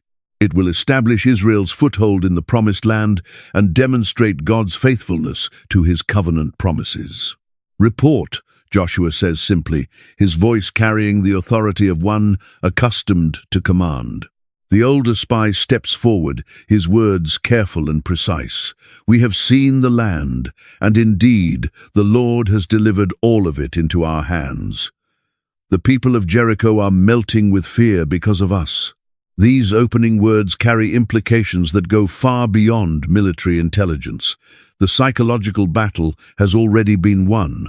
The reputation of Israel's God has gone before them into Canaan, breaking the spirit of resistance before the first arrow flies. "Tell me about their defenses," Joshua commands, leaning forward with intense focus. The younger spy provides the details their leader needs. The walls are powerful, built in layers with massive stones. The outer wall stands 30 feet high and 20 feet thick. The inner wall rises even higher. But the people behind those walls have lost their courage. The military analysis continues with professional thoroughness: guard positions, weak points in the fortifications, the layout of the streets, the location of the king's palace. Every detail that might prove useful in the coming siege is catalogued and explained. But the most significant intelligence has nothing to do with stone and mortar. "The fear of our God has fallen upon them," the older spy continues. "They've heard about our escape from Egypt, about the miracles in the wilderness, about our victories over the kings beyond the Jordan. Their hearts are melting like wax before fire." Joshua absorbs this information with the satisfaction of a commander whose strategy has already achieved its primary objective. Terror is often more effective than siege engines in bringing down enemy strongholds. An army that has lost its will to fight has already lost the battle. "What of the people themselves?" Joshua asks. "Are they united in their resistance, or do divisions exist that we might use to our advantage?" The spies exchange glances, remembering the woman who saved their lives. "We found an ally within the city," the older spy reports carefully, "a woman named Rahab who showed us kindness and protected us from the king's soldiers. She has expressed faith in our God and requested mercy for herself and her family when the city falls." The request for mercy presents no problems for Joshua. The God of Israel has always made provision for those who choose to join themselves to his people. Ruth the Moabitess, Caleb the Kenizzite, and countless others have found acceptance among the tribes of Israel through their faith rather than their heritage. What promises did you make to this woman? Joshua inquires, understanding that any agreements made in his name must be honored when the time comes. We swore to spare her life and the lives of her family members if she fulfills certain conditions, the younger spy explains. She must tie a scarlet cord in her window as a sign, and she must gather all her relatives into her house during the attack. Anyone who ventures outside will be beyond our protection. Joshua nods his approval. The terms are reasonable and consistent with divine justice. Those who choose to trust in God's mercy will find that mercy available. Those who reject it will face the consequences of their choice. The woman's house is built into the wall itself, the older spy adds. The scarlet cord will be easily visible to our forces when the assault begins. Her location should present no difficulty for identification and protection. The intelligence report concludes with strategic recommendations based on their observations. The city's morale is shattered, its people paralyzed by fear.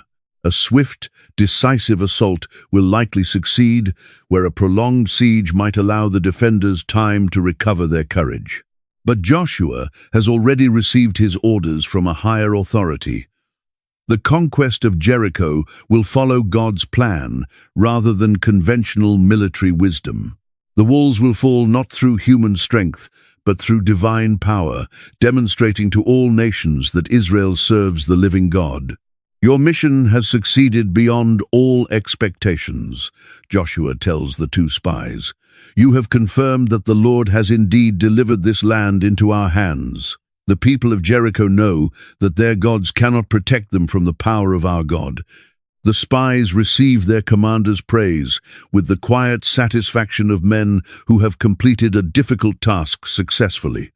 They have gathered intelligence that will prove invaluable in the coming campaign. More than that, they have seen first-hand evidence that God goes before his people, preparing their victory through the fears and faith of their enemies. As they leave Joshua's tent, the two men carry with them the knowledge that they have participated in something greater than simple military reconnaissance. They have witnessed the power of divine reputation, seen how the glory of God's past actions shapes the possibilities of future conquest. The stage is set for the most unusual siege in military history, a campaign that will demonstrate divine power rather than human strength, where walls will fall to trumpets rather than battering rams. The spies have returned with confirmation that the Lord has given Jericho into Israel's hands. Now comes the time to claim that promise. The Israelite advance unfolds. The morning light danced across the Jordan River, casting golden ripples that seemed to whisper ancient promises. Joshua stood at the water's edge, his weathered hands gripping the staff that had guided his people through countless wanderings. Behind him, the vast multitude of Israel stretched across the plains like a living sea of hope and determination. The river before them flowed with unusual force that spring. Winter rains had swollen its banks, transforming the normally manageable crossing into a rushing torrent that seemed to mock any attempt at passage. Yet Joshua felt no fear. The same God who had parted the Red Sea decades earlier now called them forward into their promised inheritance. The priests carrying the sacred ark stepped into the muddy banks first. Their bare feet touched the cool water, and something extraordinary began to unfold. The rushing waters that had roared downstream suddenly grew quiet. Upstream, the river began to pile upon itself, creating a wall of water that defied all natural law. The riverbed below their feet transformed into dry ground, as if the earth itself welcomed their passage. Word spread through the camp like wildfire. Children pointed in wonder at the miracle unfolding before their eyes. Mothers clutched their babies closer, understanding that they witnessed something beyond human comprehension. The elderly remembered Moses and the Red Sea, their hearts swelling with familiar awe. Joshua lifted his voice above the murmur of amazement that rippled through the crowd. His words carried the weight of divine authority, yet they flowed with the gentleness of a shepherd guiding his flock. He reminded them that this moment fulfilled promises made to their ancestors generations ago. The land, flowing with milk and honey, lay just beyond these waters. The crossing began in reverent silence. Family by family, tribe by tribe, the people of Israel walked across the exposed riverbed.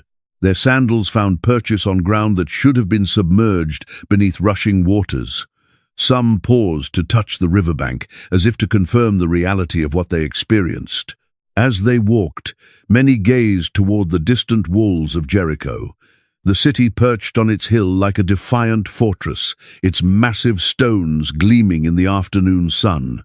From this distance it appeared impregnable, its walls stretching toward heaven with intimidating strength. Yet, after witnessing the river's obedience to their God, those walls seemed less formidable than before. The Ark of the Covenant remained stationary in the middle of the riverbed until every last person had crossed safely. The priests who carried it stood like sentinels, their presence maintaining the miraculous division of waters. Only when Joshua gave the signal did they lift their burden and complete their own crossing. Behind them, the Jordan resumed its natural course with a thunderous roar. The waters that had stood at attention now rushed forward with renewed vigor, as if eager to reclaim their ancient path. The crossing was complete, but its memory would echo through generations. Joshua commanded 12 men to gather stones from the riverbed, one for each tribe of Israel. These stones would stand as a memorial, a permanent reminder of the day when heaven touched earth and made the impossible possible. When their children asked about these stones in years to come, the story would be told again and again. The first night in the Promised Land carried a different quality than all the nights before. The air itself seemed to hum with possibility. Fathers told their children stories of the patriarchs who had walked this same land centuries earlier. Mothers sang lullabies that spoke of home at last. Campfires dotted the landscape like earthbound stars. Around each flame, families shared meals that tasted sweeter than any they had known in the wilderness. The bread seemed richer, the water more refreshing. Even the simple act of gathering wood for fuel felt sacred, as if they were preparing to build their future with their own hands. Joshua walked among his people that night, his heart full of wonder at the faithfulness of God. Each face he saw reflected the same mixture of joy and anticipation. The wandering was over. The inheritance had begun. Tomorrow would bring new challenges, but tonight belonged to celebration and rest. The walls of Jericho loomed in the darkness, their silhouette etched against the star-filled sky. Within those walls, Rahab tied her scarlet cord to the window and whispered prayers to the God of Israel. She did not know that across the river, the very people she had chosen to trust were settling into their first night in the land that would become their eternal home. Jericho in panic unfolds. Dawn broke over Jericho with an unusual stillness that seemed to press against the city's ancient walls. The normal sounds of morning commerce failed to emerge from the marketplace. Instead, a different energy pulsed through the narrow streets, one that made shopkeepers forget their wares and mothers gather their children close. The watchtowers that had stood guard for generations now buzzed with frantic activity. Soldiers peered across the plains toward the Jordan, their faces etched with disbelief at what they witnessed. The river that had always served as a natural barrier now revealed dry ground where rushing waters should have flowed. Beyond the empty riverbed, a sight that chilled the blood of every observer stretched across the landscape. The Israelite multitude had crossed during the night, their countless tents now dotting the plains like a field of threatening flowers. Smoke from their morning fires rose into the sky, creating a haze that seemed to blur the boundary between earth and heaven. Word spread through Jericho, with the speed of wind through wheat. Merchants abandoned their stalls.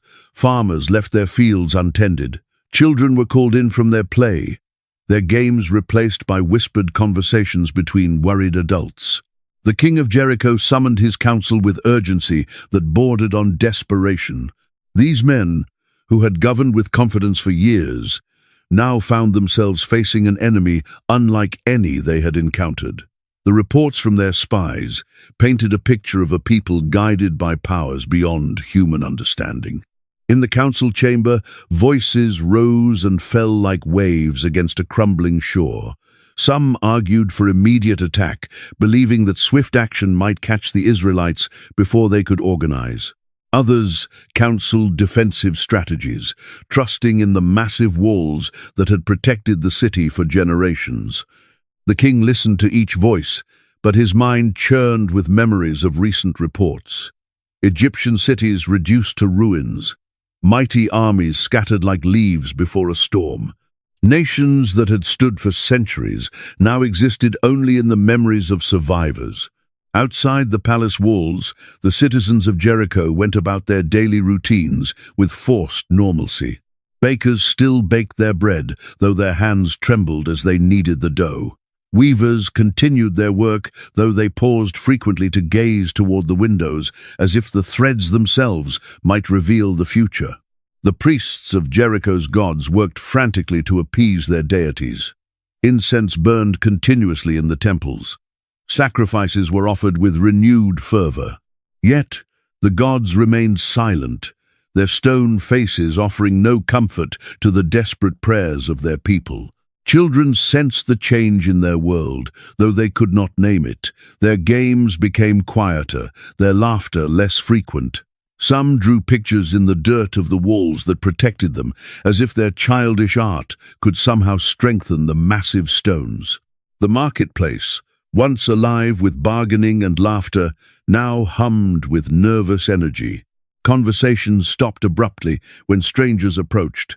Prices fluctuated wildly as merchants struggled to make sense of an uncertain future. Some hoarded their goods, while others sold everything quickly, as if preparing for a long journey. In the residential quarters, families gathered closer than usual. Evening meals stretched longer, parents reluctant to send their children to bed. Stories were told with extra care, as if the familiar tales might build walls stronger than stone around their loved ones. The prostitutes and innkeepers who worked near the city walls found themselves in an unusual position. Their establishments, typically busy with travelers and merchants, now attracted a different clientele. People came seeking information, hoping that those who dealt with strangers might have insights into the approaching threat. Rahab moved through this atmosphere of barely contained fear with careful steps. Her house, built into the wall itself, gave her a unique perspective on both the panic within the city and the growing presence beyond its borders. She watched her neighbors with new eyes, seeing them now as people who would soon face the same choice she had already made. The city's defenses were checked and rechecked, weapons were sharpened and counted, food supplies were inventoried with meticulous care. Yet beneath all this preparation lay a deeper understanding that traditional defenses might prove inadequate against an enemy blessed by the divine. As night fell over Jericho, the city did not sleep. Watchmen strained their eyes in the darkness, seeking signs of movement from the Israelite camp. Families huddled together, finding comfort in each other's presence. The walls that had always represented safety now felt more like the boundaries of a trap. The scarlet cord in Rahab's window fluttered gently in the evening breeze, a small banner of hope in a city consumed by fear. She alone, among Jericho's residents, possessed a secret that could mean the difference between life and death. Her faith in the God of Israel burned brighter as the darkness around her deepened. The siege strategy unfolds. The tent of Joshua stood silent in the pre-dawn darkness, its simple fabric walls containing discussions that would reshape the ancient world. Inside, the great leader knelt in prayer, his weathered face illuminated by the soft glow of an oil lamp. The weight of leadership pressed upon his shoulders, yet his spirit remained steady as he sought divine guidance. God spoke to Joshua in the language of the impossible, revealing a battle plan that defied every principle of warfare known to human military minds. No siege engines would be constructed. No ladders would scale the walls. No battering rams would thunder against the gates. Instead, the conquest of Jericho would unfold through obedience to instructions that seemed to mock conventional wisdom. The plan was elegantly simple, yet profoundly mysterious. For 6 days, the entire army of Israel would march around the city once each day. 7 priests would carry trumpets made from ram's horns, walking before the Ark of the Covenant. The soldiers would maintain complete silence during these marches, allowing only the sound of their footsteps and the priests' trumpets to announce their presence. On the 7th day, the pattern would change. 7 complete circuits around the city, 7 priests with 7 trumpets, and at the appointed moment, a great shout from every voice in the Israelite army. The walls of Jericho would fall, not from human strength, but from divine intervention, responding to perfect obedience. Joshua emerged from his tent as the first hints of dawn painted the eastern sky. His face bore the calm confidence of a man who had heard directly from the Almighty. The impossible had become inevitable in his mind, transformed by faith into a certainty that would guide his every action. The commanders gathered around their leader, their faces showing the mixture of curiosity and trust that had characterized their relationship throughout the wilderness years. Joshua's voice carried the authority of one who spoke not his own words, but those given to him by a higher power. As the strategy unfolded, some commanders exchanged glances that spoke of their confusion. Veterans of many battles found themselves asked to participate in something that resembled a religious ceremony more than a military campaign, yet none questioned the orders. Their faith in Joshua's leadership had been forged through years of witnessing the miraculous. The priests, chosen to carry the sacred trumpets, prepared for their role with reverent care. These instruments, carved from the horns of rams, would become the primary weapons in this unusual assault. The sound they produced would carry more power than any sword or spear, calling heaven to earth through their haunting melody. The Ark of the Covenant, that sacred chest containing the stone tablets of the law, would lead each day's march. Its presence transformed the entire endeavor from a military exercise into an act of worship. The same ark that had led them through the wilderness would now guide them in conquering their first city in the Promised Land. Preparations began immediately throughout the camp. Soldiers cleaned their weapons and armor, though they wondered if these tools would be needed. Mothers explained to their children that something wonderful was about to happen, something that would be remembered forever. The elderly shared stories of similar moments when God had worked through his people in ways that amazed the world. The formation for the marches was arranged with careful precision. The armed men would go first, followed by the 7 priests with their trumpets. The ark would follow, carried by the Levites, with a rear guard of soldiers bringing up the end. This procession would become a living symbol of Israel's faith, moving around Jericho like a prayer made visible. News of the strategy spread through the camp with the speed of wind through dry grass. Some received it with immediate joy, remembering the miraculous crossing of the Jordan. Others pondered the implications, wondering how such a plan could bring down walls that had withstood centuries of weather and warfare. The tribal leaders called their people together, explaining the role each would play in the coming days. Families would remain in the camp while the army marched, but their prayers would join the procession, creating a chorus of faith that would rise to heaven with each completed circuit. Craftsmen worked to ensure that the trumpets were in perfect condition. The ram's horns were polished until they gleamed in the firelight. Each priest practiced the specific sounds he would make, understanding that his music would play a crucial role in the divine symphony about to unfold. The night before the marches would begin, the camp settled into a quieter rhythm than usual. Conversations around the fires focused on the morning ahead. Parents tucked their children into bed with stories of the great things God had done for their people. The elderly remembered Moses and the plagues of Egypt, sensing that they were about to witness another chapter in the ongoing story of divine intervention. Joshua walked among his people that final evening, his presence bringing comfort and confidence to everyone he encountered. His calm demeanor spoke of absolute trust in the plan he had received. The impossible had become possible in his heart, and that certainty flowed out to touch every person in the camp. The stars above seemed to shine with unusual brightness, as if heaven itself was preparing to witness the events that would begin with the sunrise. The walls of Jericho stood in the darkness, massive and unmoved, unaware that their fate had already been sealed by a power greater than human engineering. The march begins its course. The morning sun climbed slowly over the horizon, casting long shadows across the plains surrounding Jericho. The city's walls, which had stood sentinel for generations, now faced their first day of divine challenge. Within the Israelite camp, the atmosphere hummed with anticipation as warriors prepared for the most unusual military campaign in human history. The trumpet call that signaled the beginning of the march carried a different quality than any that had sounded before.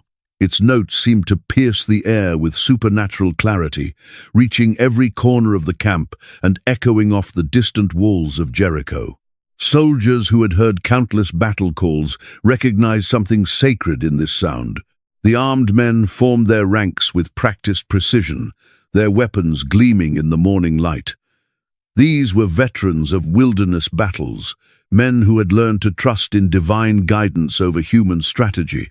Their faces reflected the calm confidence that comes from following orders that originate beyond human understanding. Behind them, the 7 priests lifted their ram's horned trumpets to their lips. The sound that emerged was unlike any music heard in ordinary warfare. These trumpets sang with the voice of heaven itself, their haunting melody carrying prayers and promises across the landscape. Each note seemed to vibrate with the power of ancient covenants. The Ark of the Covenant appeared next in the procession, carried by the Levites with reverent care. This sacred chest, containing the stone tablets of divine law, transformed the entire march into an act of worship. Its presence declared that this was not merely a human army on the move, but the people of God, claiming their inheritance. As the procession began to move, an extraordinary silence fell over the ranks. The order for complete quiet had been given, and 30,000 voices obeyed without question. Only the sound of marching feet and the sacred trumpets broke the morning stillness, creating a rhythm that seemed to match the heartbeat of the earth itself. The path around Jericho's walls took the army close enough to see the faces of the defenders who lined the battlements. Soldiers and citizens alike stared down at the strange parade passing beneath their walls. What they witnessed defied every expectation of how wars were fought and cities were taken. The Israelite warriors marched with their heads held high, their eyes fixed forward rather than upward at the walls. Their silence was not the quiet of fear, but the stillness of faith. Each step carried them closer to a victory that would come not through their own strength, but through obedience to divine instruction. The priests, with their trumpets, maintained their haunting melody throughout the circuit. The sound rose and fell like waves against a shore, creating a musical backdrop that turned the entire march into a ceremony of worship. Their breath, control, and endurance spoke of preparation that went beyond mere physical training. From the walls above, the people of Jericho watched with growing confusion. This was not the fierce assault they had expected. No ladders were raised, no siege engines constructed, no battle cries shouted. Instead, they witnessed what appeared to be a religious procession moving around their city with quiet determination. The Ark of the Covenant drew particular attention from the watchers on the walls. Stories of its power had reached Jericho through traders and travelers. The sight of this legendary object carried with such reverence added weight to the already mysterious proceedings unfolding below. As the procession rounded the northern wall, the morning light revealed the full extent of the Israelite army. The organized ranks stretched far beyond what Jericho's defenders had estimated. The sight of such numbers, moving with perfect discipline and unity, sent waves of unease through the watching crowd. The circuit took most of the morning to complete. The pace was deliberate, neither rushed nor slow, creating a rhythm that seemed to match the breathing of the earth itself. Each footstep was placed with intention, as if the very ground was being consecrated by the passing of God's people. When the procession reached its starting point, the march was complete for the day. The army turned and moved back toward their camp without ceremony or fanfare. The silence that had marked their march continued as they withdrew, leaving behind only the memory of their presence and the lingering echo of the sacred trumpets. The people of Jericho remained on their walls long after the Israelites had departed. Conversations buzzed with speculation about what they had witnessed. Some dismissed it as psychological warfare, an attempt to confuse and intimidate. Others sensed something deeper, something that touched the realm of the divine. The king of Jericho called another council meeting, his advisors even more perplexed than before. The expected assault had not come. Instead, they had witnessed something that defied military logic. The discussions that followed revealed the growing uncertainty that was beginning to crack the city's confident facade. In the Israelite camp, the army returned to their normal activities with quiet satisfaction. The first day of the divine strategy had been completed exactly as commanded. There was no celebration, no discussion of tactics, only the peaceful confidence that comes from perfect obedience. The evening meal was shared with the same quiet satisfaction. Families gathered around their fires, parents explaining to their children that what they were witnessing was unlike anything that had ever happened before. The elderly shared stories of other times when God had worked through his people in ways that amazed the world. As night fell over both camps, the contrast between them could not have been greater. Jericho buzzed with nervous energy and fearful speculation. The Israelite camp settled into peaceful rest, their trust in divine guidance providing a foundation for sleep that no earthly security could match. The scarlet cord in Rahab's window fluttered gently in the evening breeze, a small reminder that even in the midst of this supernatural siege, individual faith still mattered. Her window faced the direction from which the morning would bring another day of the mysterious march that was reshaping the destiny of nations. 6 days of waiting begin. The second morning dawned with the same ethereal quality as the first, as if the very air around Jericho had been transformed by the presence of the divine. Within the city walls, Rahab rose before the sun, her sleep having been fitful and filled with dreams of falling walls and rising hopes. The scarlet cord at her window caught the first light of day, a crimson beacon in the growing brightness. The sound of the Israelite trumpets drifted across the plains, their haunting melody now familiar, yet still filled with mystery. Rahab's heart quickened at the sound, knowing that each note brought her closer to the fulfillment of the promise made by the two spies. She gathered her family around her, their faces reflecting the mixture of fear and hope that had become their constant companions. Her father, weathered by years of worry and labor, struggled to understand the faith that had taken hold of his daughter's heart. His eyes held the confusion of a man whose world was shifting beneath his feet. The gods he had served all his life seemed distant and silent, while the God of Israel demonstrated his power with each passing day. Rahab's mother clung to her younger children, their innocent faces turned toward their older sister for reassurance. The little ones sensed the tension in the air, but trusted in Rahab's calm presence. She had become their anchor in a storm they could not fully comprehend, her faith providing stability in an increasingly uncertain world. Her brothers, who had initially mocked Rahab's decision, now watched the daily procession with growing unease. Each day brought fresh evidence that the God of Israel was unlike any deity they had known. The silence of the marching army spoke louder than any war cry, its discipline and unity revealing a power that transcended human organization. From her window, Rahab observed the life of the city changing day by day. The market stalls opened later each morning, their owners reluctant to begin normal activities, while the mysterious march continued.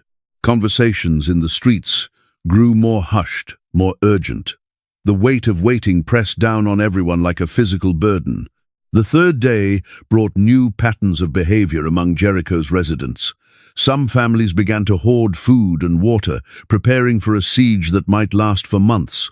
Others seemed to abandon all pretense of normalcy, spending their days in the temples, seeking answers from gods who remained stubbornly silent.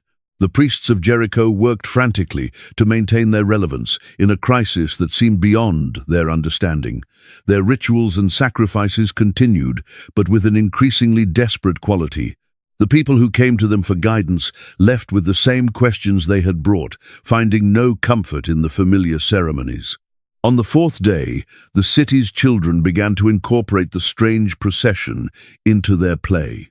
They marched around their homes in imitation of the Israelites, though their games were quickly stopped by worried parents. The sight of their children mimicking the enemy's behavior struck too close to fears that no one wanted to name.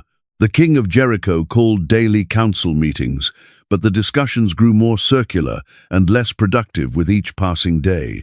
Military strategies were proposed and discarded. Diplomatic solutions were considered and rejected. The unusual nature of the siege left the leaders grasping for responses to a situation that had no precedent. By the fifth day, the psychological pressure had begun to fracture the city's unity. Neighbors, who had lived in harmony for years now, eyed each other with suspicion. Rumors spread like wildfire, each more fantastic than the last. Some spoke of seeing angels walking among the Israelite soldiers. Others claimed to hear voices calling from the walls themselves. The merchants who had always formed the backbone of Jericho's economy found their world collapsing around them. Trade routes that had flowed through the city for generations now seemed irrelevant in the face of divine intervention. When the riches that shaped their standing held no value against forces beyond mortal comprehension, Rahab observed these transformations with both sorrow and expectation. The citizens among whom she'd spent her entire existence now felt the same dread that had seized nations across the region. Still, she uniquely held the pathway to protection, the covenant offered by those scouts who dined at her table and rested beneath her shelter. Day 6 delivered tension to the city that was nearly impossible to bear. The marching ritual had grown familiar. Still, with each passing day, the burden seemed heavier. Those trumpet blasts appeared to reach further into the souls of those listening, stirring nameless terrors and unspoken aspirations. Households inside the fortifications drew together more tightly. As time moved forward, mothers and fathers couldn't find words to help their young ones understand the situation.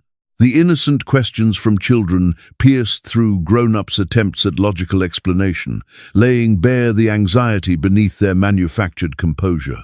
Inside the sacred places, religious leaders presented increasingly complex offerings, as though sheer volume might somehow stir their deities into response. With every day that passed, the gods' wordlessness grew more crushing. Stone visages provided zero solace to those who worshipped in desperation. Military personnel stationed along the fortifications became increasingly restless throughout the week. Their preparation had equipped them for frontal attacks, for adversaries wielding blades and spears. That silent, ordered procession of the army beneath their position generated psychological strain unlike anything conventional combat had ever created. When the sixth day came to its end, even Jericho's most hopeful inhabitants sensed the gravity of approaching transformation. The atmosphere itself appeared to grow dense with expectation, as though the environment was bracing for something never witnessed before. Those protective barriers that had sheltered them across generations suddenly felt less like defensive structures and more like cages, confining them inside a city facing doom. Throughout that sixth evening, Rahab inspected and re-inspected the crimson thread hanging from her opening. Her relatives assembled near her, their expressions showing that blend of fear and expectation that had become their permanent state. The following sunrise would bring day 7, along with the fulfillment of commitments destined to transform their reality completely. Darkness descended upon Jericho like burial cloth, weighted with approaching fate. Inside those city barriers, peaceful sleep eluded most. Morning would deliver either rescue or devastation, and that choice rested with a deity whose methods exceeded human grasp. Day number 7 arrived. The breaking dawn of that 7th morning came with a light quality that seemed unlike all previous days. Heaven blazed with hues, painting Jericho's barriers in golden and scarlet tones, as if creation itself prepared for the climactic instant about to reshape the ancient realm. Behind the city barriers, inhabitants stirred with that anxious energy of those sensing their destiny balanced on a knife's edge. Before sunrise fully emerged, Rahab positioned herself at her opening, her fingers clutching that scarlet thread that had transformed into her connection to hope. The fabric felt heated under her touch, as if pulsing with that same vitality flowing through her body. Surrounding her, family members assembled in that small space that had become their refuge, faces mirroring that intensifying mixture of dread and anticipation grown stronger daily. Sounds from the Israelite settlement traveled across the flatlands with remarkable clarity, as though the atmosphere itself had been cleansed to carry the sacred music about to commence. This day's preparation differed from all others, distinguished by an intensity speaking of approaching resolution. Those ram horns, destined to sound the ultimate signal, received special preparation, their voices soon joining a chorus that would resonate through all time. That first lap commenced with identical solemn grace, marking the prior 6 days. Armed warriors stepped forth in flawless arrangement, their armaments catching dawn's radiance like reflective surfaces, capturing divine brilliance. Following them, 7 religious leaders raised their instruments, and that haunting tune that had become the musical backdrop to Jericho's concluding week commenced, weaving its enchantment once more. The covenant chest moved amid the procession like the pulse of a living being, its existence transforming the entire march into worship itself. Those Levites bearing it moved with deliberate steps of men carrying heaven's weight, their reverence visible in every motion. The rear protection followed, completing that circle of divine power surrounding the sacred container. When that procession finished its initial lap, observers on Jericho's ramparts started understanding this day would differ. The forces didn't retreat to their encampment as on previous occasions. Rather, they proceeded around the settlement, initiating a second lap that sent waves of disquiet through assembled defenders. That familiar rhythm was breaking. Along with it, the final illusions of security the city's population had clung to. That second lap proceeded with identical measured tempo as the first, yet atmospheric tension appeared to increase with each footfall. The third lap brought murmurs from the ramparts, nervous exchanges that faded as trumpet sounds grew more urgent. The fourth lap found city inhabitants gathering in roadways, pulled by some unnamed instinct to witness whatever was approaching. Rahab's relatives pressed closer as the fifth lap began, their attention locked on that scarlet thread, marking their opening. The smallest children grasped the moment's importance without comprehending its implications. Their tiny hands stretched toward the fabric that had become their emblem of hope. The grown-ups spoke in lowered tones, their words bearing the gravity of prayers, directed toward a deity they were just beginning to recognize. That sixth lap brought silence to the city deeper than any that preceded. Even canines appeared to sense the approaching climax, their typical barking replaced by expectant stillness. Traders deserted their booths, warriors abandoned their stations, and religious leaders emerged from their sanctuaries, all drawn by that same irresistible force toward the ramparts where destiny was preparing to manifest. That seventh lap started with the sun positioned high above, its radiance streaming upon those ancient barriers that had survived innumerable tempests, yet had never confronted a challenge of this nature. The Israelite forces moved with identical quiet discipline, marking their earlier marches. Yet something different filled the atmosphere, a sensation of accumulating force that made even the stones appear to quiver in anticipation. As that seventh lap approached completion, Joshua lifted his arm and the marching forces halted. Their footfall sounds ceased, leaving only that haunting tune of 7 instruments to occupy the silence. The instant extended like suspended breath, as though all creation awaited the word that would unleash forces accumulating throughout the week. That command arrived with a voice appearing to resonate from heaven's throne itself. Joshua's directive to cry out rang across the plains, and 30,000 voices answered as one. That sound, rising from the Israelite forces, was unlike anything heard since the world's beginning. A harmony of human voices merged in complete unity, fueled by faith, capable of relocating mountains and toppling barriers. Earth itself appeared to tremble beneath the weight of that tremendous cry. Jericho's barriers, standing for generations as emblems of human power and construction, started trembling, as if crafted from granules rather than rock. Those enormous blocks, fitted together with such exactness, began separating, their connections widening as the settlement's very base started collapsing. That collapse arrived with sound resembling thunder, yet deeper and more resonant than any tempest. Those barriers defining Jericho for centuries disintegrated as if formed from clay, their devastation so thorough it seemed to delete the very recollection of their presence. Dust climbed in massive clouds, blocking the sun and converting the bright morning into twilight of divine verdict. Amid the chaos and devastation, one small barrier section stayed upright. Rahab's dwelling, identified by that scarlet thread fluttering like a hope banner, remained unharmed among the ruins. That protection the scouts promised had been satisfied in the most striking manner conceivable. Her faith received its reward with preservation, while the settlement surrounding her disintegrated into powder. That silence following the collapse was deep, interrupted only by settling stones and dust whispers drifting on air currents. The unthinkable had become actual.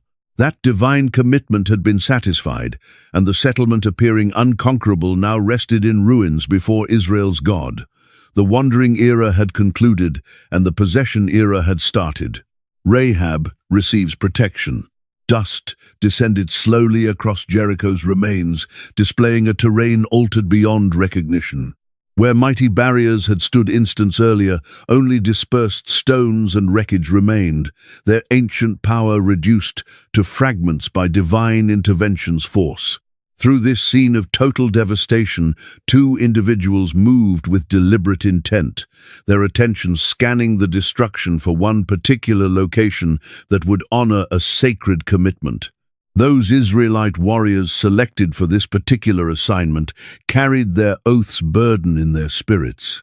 These were identical men who'd eaten at Rahab's table, who'd slept beneath her shelter, and who'd pledged their word that she, along with her relatives, would be protected when judgment visited the settlement.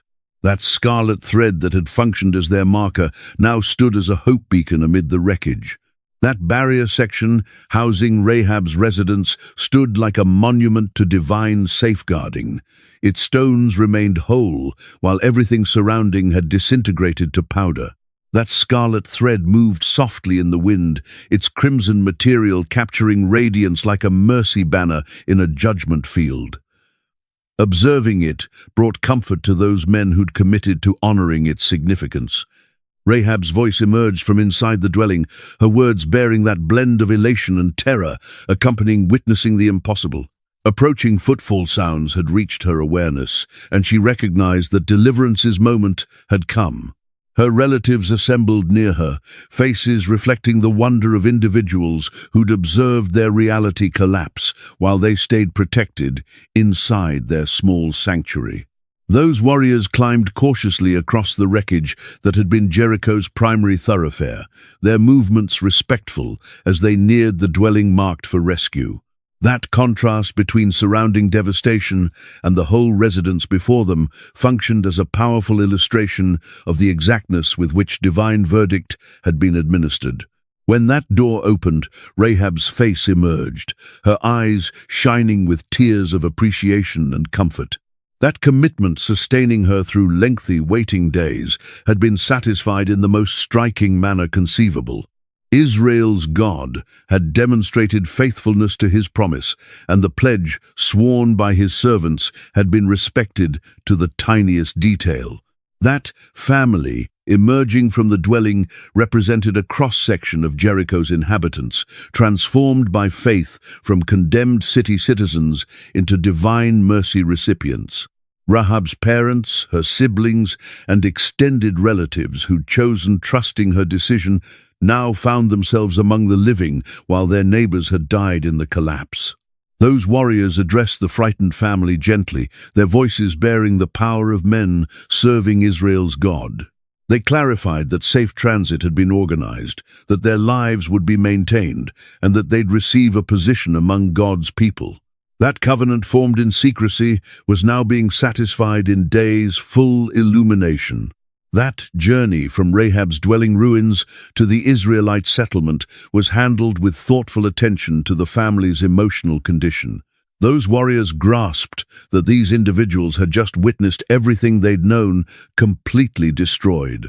Even while celebrating their own rescue, that blend of elation and sorrow, marking their faces, mirrored the intricate character of divine verdict. Walking through debris-packed roadways, Rahab's relatives observed the full scope of devastation that had struck their settlement. Structures standing for generations were reduced to wreckage. That marketplace, where they'd handled daily transactions, was buried beneath stone tons. Those sanctuaries where they'd previously worshipped were nothing beyond scattered blocks. The Israelite settlement received the rescued family, with courtesy appropriate for individuals who'd chosen aligning themselves with Israel's God. Joshua personally met with Rahab, his weathered face displaying both the contentment of a kept commitment and the understanding of a leader who comprehended the magnitude of what she'd witnessed. That great commander's words to Rahab bore the significance of official acknowledgement. Her choice to shelter the scouts hadn't gone overlooked by Israel's leadership. That faith she'd displayed in Israel's God, proven through actions risking her own existence, had secured her an honored position among the people she'd chosen joining. Shelters were supplied for Rahab's relatives, positioned in a settlement section where they could commence their new existence without feeling separated from their chosen community. That location was selected thoughtfully, near enough to the primary community to encourage integration, yet situated to permit them the space they required for processing the striking changes in their situation. Other Israelite families welcomed the newcomers, with kindness stemming from understanding what it signifies to be outsiders in unfamiliar territory. Many from the older generation recalled their own periods as foreigners in Egypt, and they recognized in Rahab's family that identical blend of expectation and uncertainty marking their own freedom journey. Food was distributed generously, the humble meal assuming the importance of a covenant banquet. Bread shared together sealed connections that would persist for generations. Water pulled from identical wells represented the destiny merging that had started when Rahab first chose trusting Israel's God. Children from both families started the tentative process of building friendships that would span the separation between their different origins. Language obstacles were surmounted through play's universal communication, while grown-ups worked establishing the deeper bonds that would convert outsiders into relatives. When evening neared, their situation's reality started settling more completely into Rahab's family's awareness. The previous existence was permanently gone, buried beneath Jericho's barrier wreckage. The new existence extended ahead of them, filled with possibilities they could barely envision, and challenges they'd yet to understand. That scarlet thread that had identified their opening for rescue was cautiously maintained, its importance too significant to be abandoned with other remnants of their previous existence. This humble fabric piece had become a tangible illustration of divine reliability, a symbol that would be valued by their descendants across generations. Rahab's faith testimony circulated rapidly through the settlement, her account becoming inspiration to those hearing it. Here was a woman who'd gambled everything based on accounts of God's powerful works, who'd selected faith over familiarity, and who'd been compensated with rescue exceeding her wildest imaginings. Those scouts who'd gained from her safeguarding visited the family that evening, their faces showing the profound contentment accompanying witnessing commitments honored. That relationship, starting in secrecy and danger, had developed into something that would persist long beyond the immediate crisis passing. Night sounds of the Israelite settlement supplied a new backdrop for Rahab's family as they settled into their temporary shelters. Those prayers and melodies rising from countless fires spoke of a faith both ancient and immediate, both shared and intensely personal. These were the sounds of individuals who recognized their God and relied upon his direction. Sleep arrived slowly to the rescued family, their minds processing the incredible events of the day. That transition from condemned inhabitants of a doomed settlement to protected members of God's selected people was nearly too enormous to grasp in a single day. Still, the proof was undeniable. They were living, they were protected, and they were home. Jericho's aftermath. Morning sunlight rose across a terrain permanently altered, its radiance displaying the thorough transformation that divine verdict had produced upon ancient Jericho. Where enormous barriers had previously stood as emblems of human accomplishment and protection, only dispersed stones remained, marking the boundaries of what had been among the most strengthened settlements in the recognized realm. The Israelite forces moved through the wreckage with the systematic attention of men grasping they were implementing divine justice. That devastation was so thorough, it appeared as if the settlement had been deleted from earth by an invisible force. Roadways that had bustled with trade for generations were buried beneath wreckage tons, their very presence now only remembrance. Joshua walked among the ruins with his commanders, their voices lowered as they witnessed God's verdict's thoroughness. That leader who'd obtained the divine battle strategy now observed its outcomes in striking detail. Every stone that had been thoughtfully positioned by human hands had been displaced by divine force, generating a scene that would be recalled for generations. Warriors assigned with examining the ruins worked thoughtfully through the wreckage, following particular instructions about what could be collected and what must be left. The silver and gold, the bronze and iron, these were to be designated for the Lord's treasury. The settlement had been committed to devastation, yet its precious metals would serve the intentions of the people now claiming this territory as their inheritance. From her station in the Israelite settlement, Rahab observed the methodical dismantling of everything she'd previously recognized. That marketplace where she'd obtained her daily requirements was buried beneath fallen structures. Those roadways where she'd walked as a youth were indistinguishable from surrounding wreckage. Those sanctuaries where Jericho's people had pursued their deities were reduced to dispersed stones. Her relatives stood alongside her, their faces mirroring the intricate emotions accompanying witnessing one's previous existence's total devastation. Comfort at their rescue blended with sorrow for neighbors who hadn't shared their destiny. Elation at their rescue was balanced by sadness for familiar locations that would never be observed again. Her family's younger members struggled, grasping what they witnessed's magnitude. Young ones who'd played in Jericho's roadways now observed those identical roadways buried beneath stone tons. Their childhood's familiar landmarks had been deleted as thoroughly as if they'd never existed whatsoever. That devastation site functioned as a powerful illustration of the selection Rahab had executed when the scouts initially entered her dwelling. Israel's God had demonstrated himself to be precisely what accounts had asserted. A deity whose force exceeded human grasp, whose verdicts were as thorough as his mercies were absolute. Other Israelite settlement inhabitants observed the proceedings with their own emotion blend. Wilderness wandering veterans had witnessed God's force proven many occasions. Yet, a strengthened settlement's total devastation was unprecedented in their experience. The younger generation, born during 40 wandering years, witnessed their initial major conquest with wide-eyed astonishment.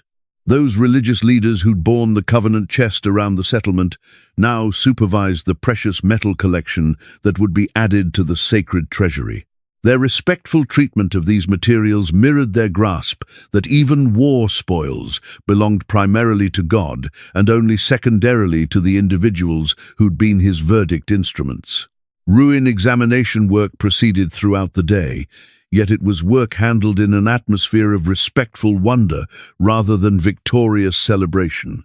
That devastation's completeness sobered even the most battle-experienced warriors, reminding them they served a deity whose force couldn't be contained within human grasp categories. When the sun reached its peak position, heat started displaying another devastation aspect. Dust from the ruins bore with it the aroma of a settlement that had existed for centuries and had been reduced to wreckage in instants. The atmosphere itself appeared weighted with concluded lives and finished accounts. Those archaeological strata representing generations of human habitation had been compressed into a uniform wreckage field. Pottery that had been formed by skilled hands rested broken among the stones. Tools that had served families for years were buried beneath barrier remnants that had previously shielded their owners. Joshua summoned his commanders together as afternoon progressed, his instructions concentrating on the future rather than dwelling on the devastation they'd witnessed. Jericho's conquest was only the start of a larger campaign requiring identical faith and obedience that had toppled these apparently impenetrable barriers. That message transmitted to surrounding settlements by Jericho's devastation would be unmistakable. Israel's God was unlike other nations' deities, constrained by human grasp or limited by natural law.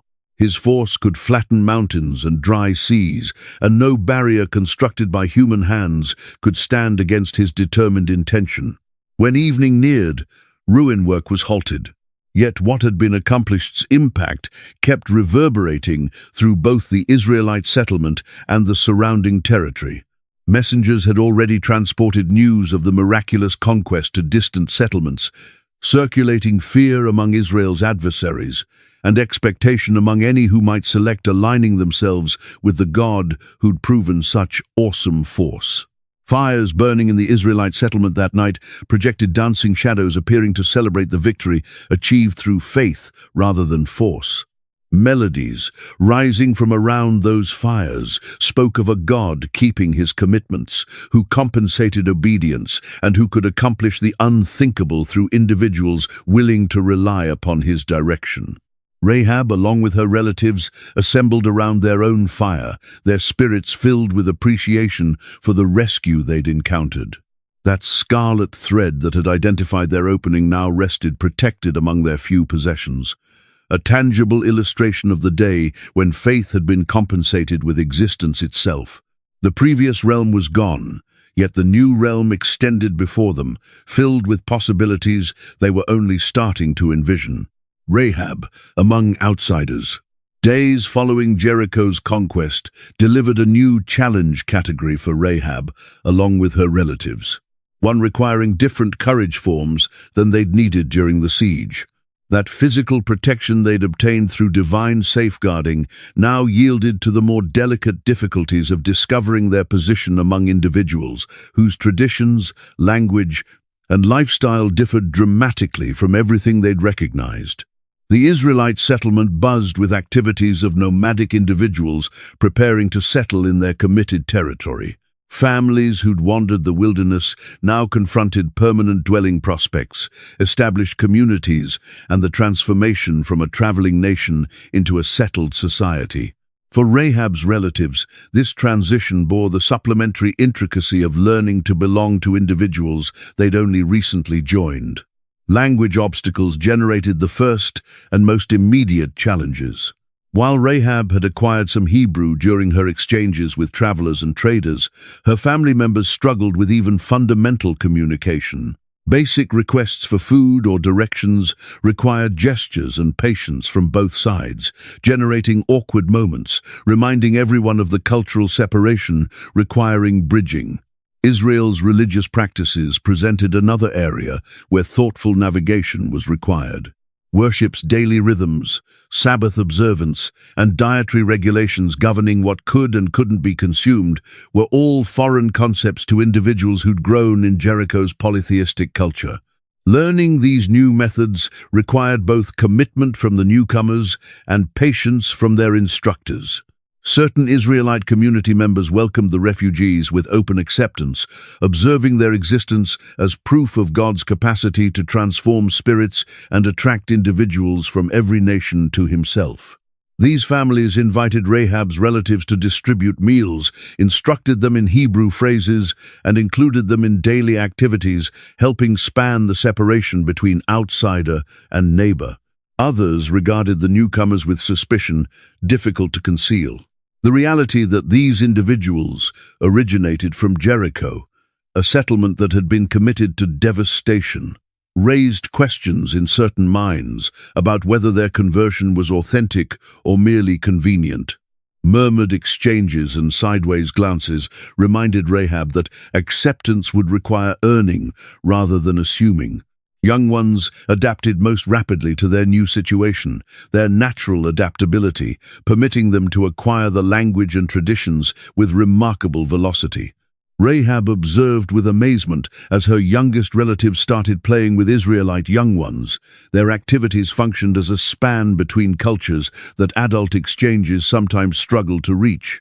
The settlement's women demonstrated especially helpful in instructing Rahab's female relatives the practical abilities they'd require in their new existence.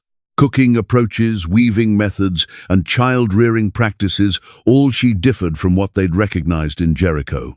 Patient instruction and gentle correction progressively helped them master these new living methods. Rahab herself discovered her position particularly intricate as her function in rescuing the scouts had provided her certain standing within the community. Still, her previous occupation generated obstacles difficult to surmount. Some regarded her with the respect appropriate for someone who'd gambled everything for faith, while others struggled separating her current identity from her previous existence. Learning to worship Israel's God required perhaps the greatest adjustment of all. That concept of a single, invisible deity who couldn't be represented by any image challenged everything they'd been instructed about the divine's character. Still, the proof of his force in Jericho's conquest supplied a foundation for faith that strengthened with each passing day.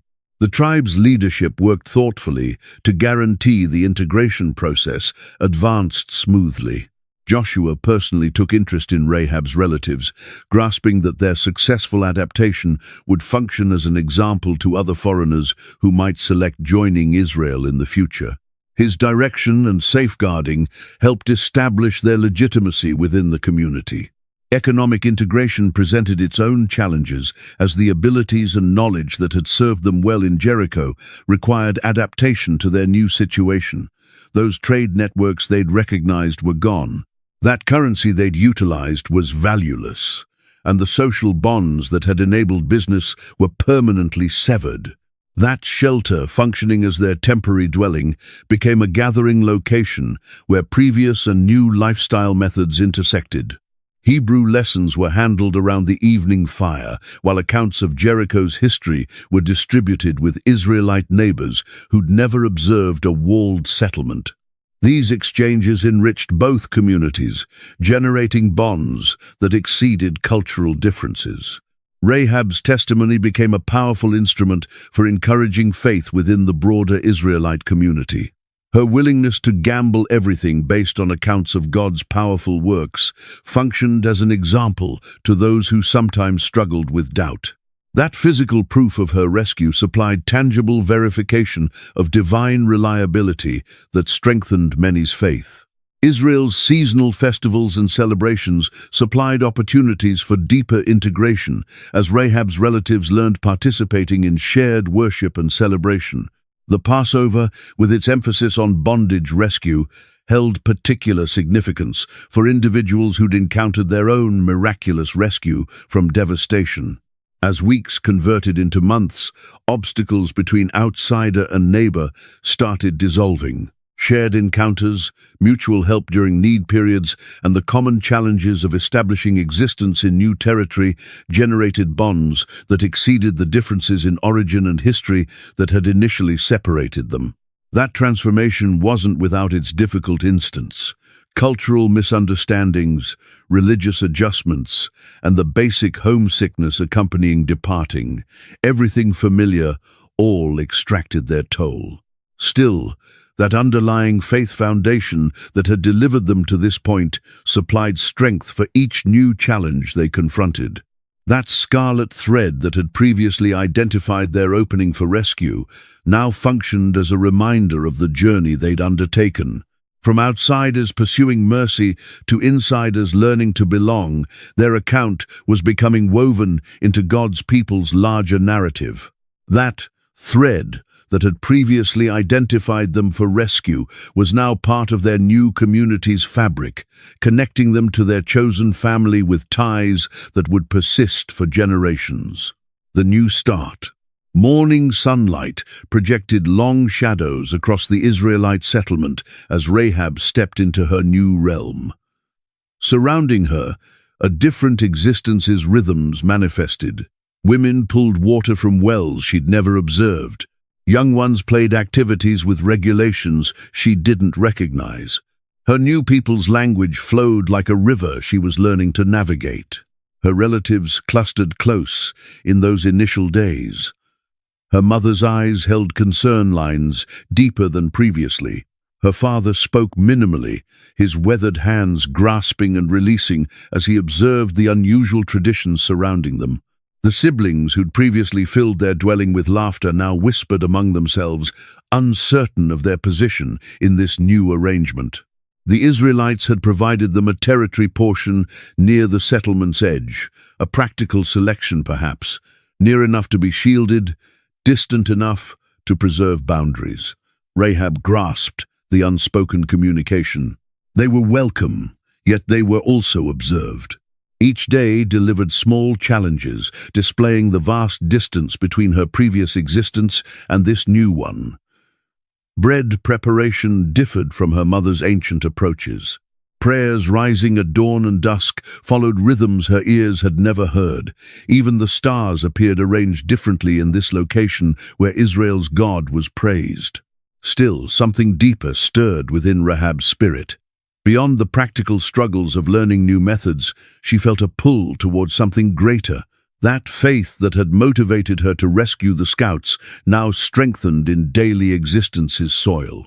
She started grasping that her rescue from Jericho was only the start of a longer journey.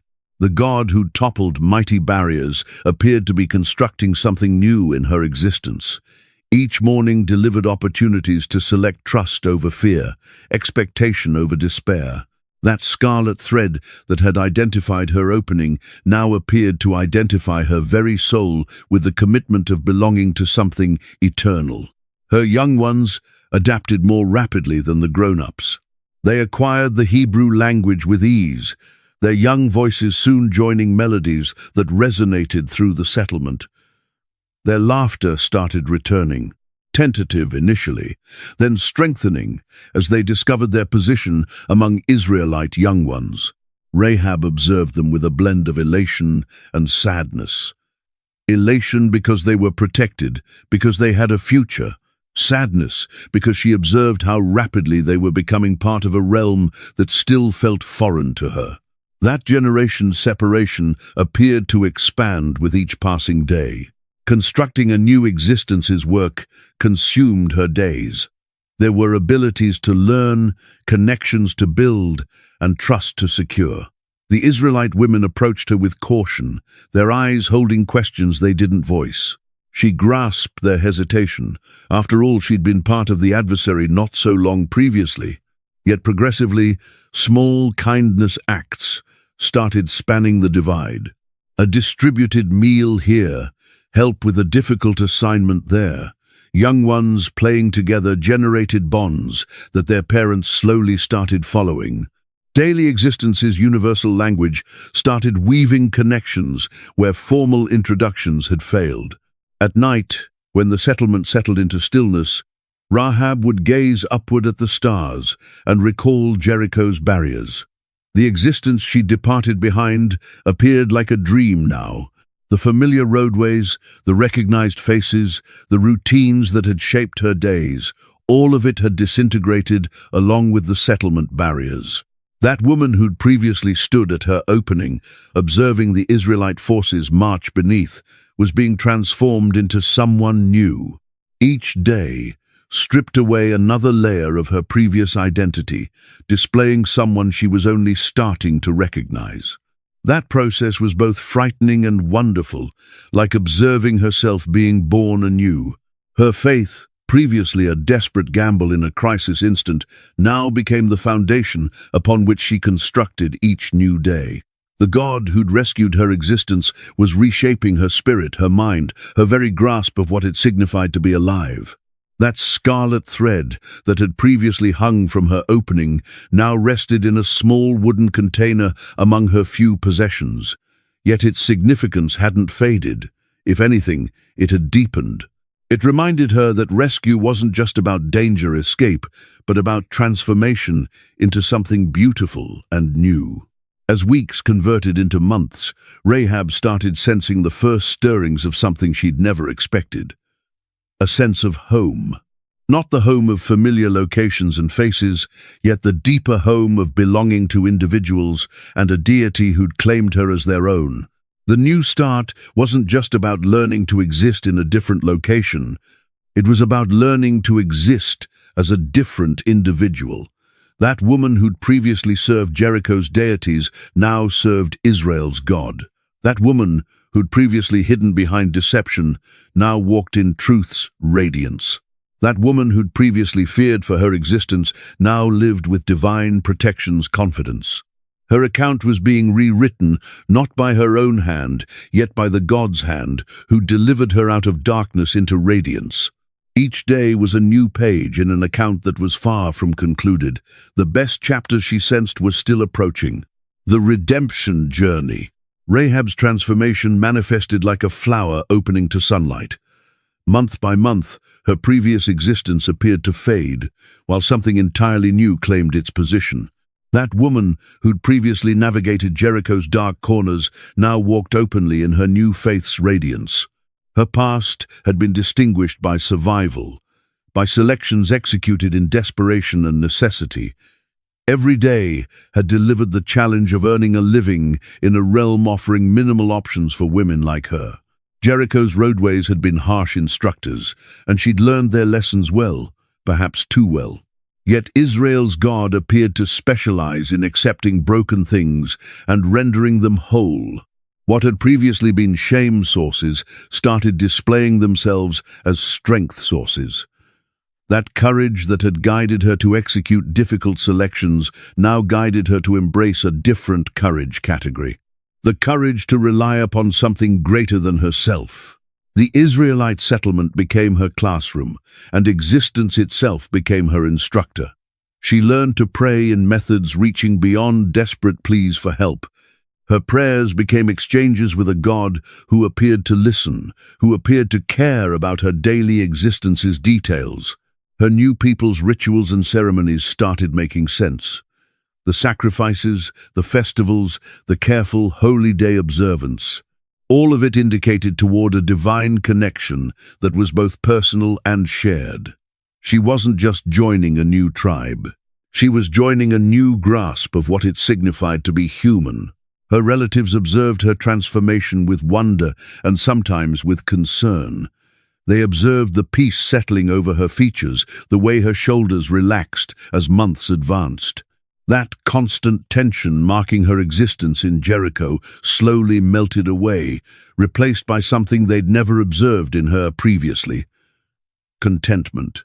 That shame that had shadowed her steps for so long started lifting. In her new God's eyes, she wasn't defined by her past mistakes, yet by her present faith. That woman who'd previously felt valueless now started grasping her infinite worth in the eyes of the one who'd summoned her out of darkness. This self-understanding shift transformed everything. The way she carried herself, the way she addressed others, the way she approached each new day, all of it was touched by the strengthening realization that she'd been selected, not condemned. Other settlement women started noticing the transformation. Where previously they'd approached her with suspicion, now they arrived with curiosity. Her account, whispered from shelter to shelter, became a hope source for others, bearing their own shame and regret burdens. She discovered herself becoming a confidant, someone to whom others could deliver their own faith and doubt struggles. Her willingness to distribute her own journey generated safe spaces for others to examine their own spirits. Those very encounters that had previously isolated her now became bridges, connecting her to others. That healing wasn't instant or thorough. Certain days delivered reminders of her previous existence that stung like reopened injuries. Memories would emerge unexpectedly, bearing with them the burden of selections she wished she could undo. Yet even these difficult instants became part of her larger redemption account. She learned to present those painful memories to her God, to permit them to become part of the foundation upon which her new existence was constructed. Those scars remained, yet they no longer defined her. They became testimonies to divine grace's capacity to transform even the most broken locations. Her forgiveness grasp deepened beyond anything she'd envisioned conceivable. She'd thought forgiveness signified forgetting, yet she discovered it signified something far more deep. It signified transformation. The past wasn't deleted, it was redeemed, provided new significance and intention. That woman, who'd previously hidden scouts in her dwelling, now hid nothing from her deity. She delivered her whole self, past, present, and future, into divine love's radiance. And in that radiance, she discovered not judgment, yet acceptance, not condemnation, yet compassion. Her redemption became a living testimony to the God she now served's character. Here was a deity who didn't demand perfection, yet offered transformation. Here was a love that didn't depend on worthiness, yet generated worthiness. That scarlet thread that had previously identified her opening for rescue now appeared to identify her entire existence. She was a woman identified by grace, designated not for devastation, yet for restoration. Her account became a thread in the larger divine redemption tapestry being woven throughout the realm. As seasons transformed, so did she. That woman who'd previously feared others' verdict now stood confident in her God's love. That woman who'd previously hidden in shadows now walked boldly in radiance. That woman who'd previously defined herself by her mistakes now defined herself by her faith. Her redemption wasn't just personal, it was prophetic. She stood as a living sign that nobody was beyond divine grace's reach, that no past was too dark to be transformed by divine radiance. Her very presence became a commitment that redemption was achievable for anyone willing to rely upon the God who specializes in rendering all things new. The journey was far from concluded, yet the destination was clear. She was becoming the woman God had always intended her to be.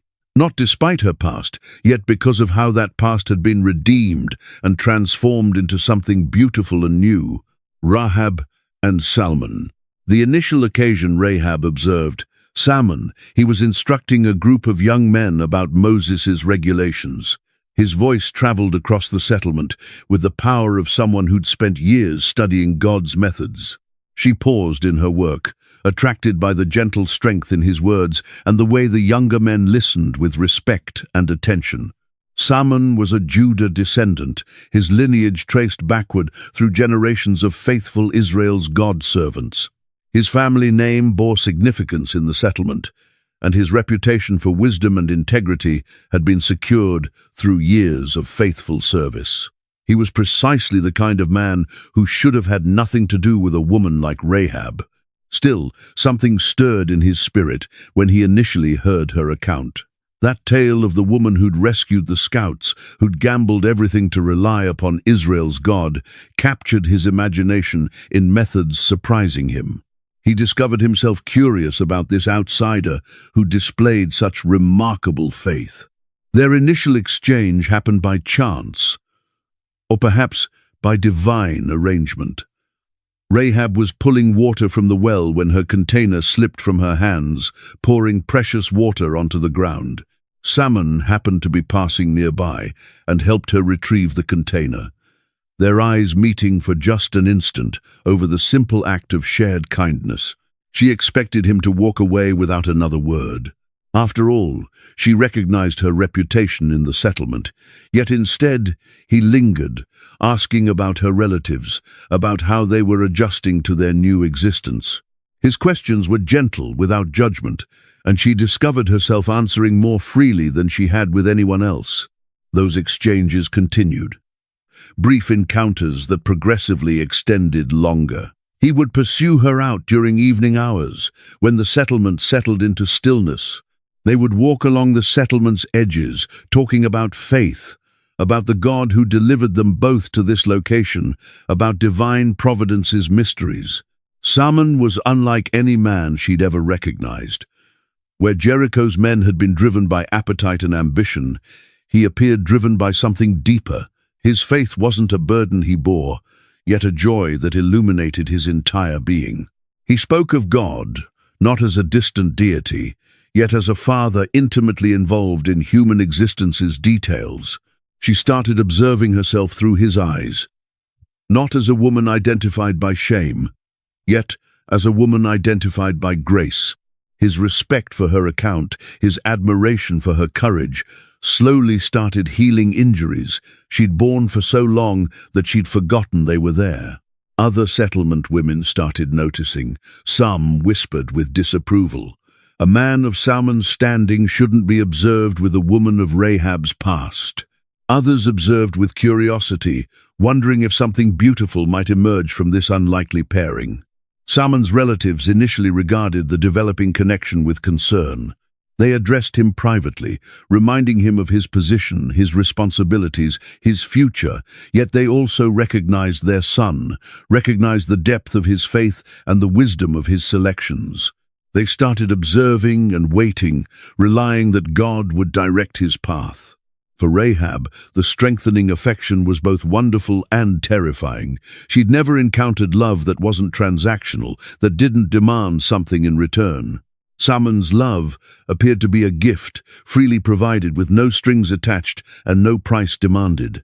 She discovered herself transforming in methods having nothing to do with trying to be worthy of his love.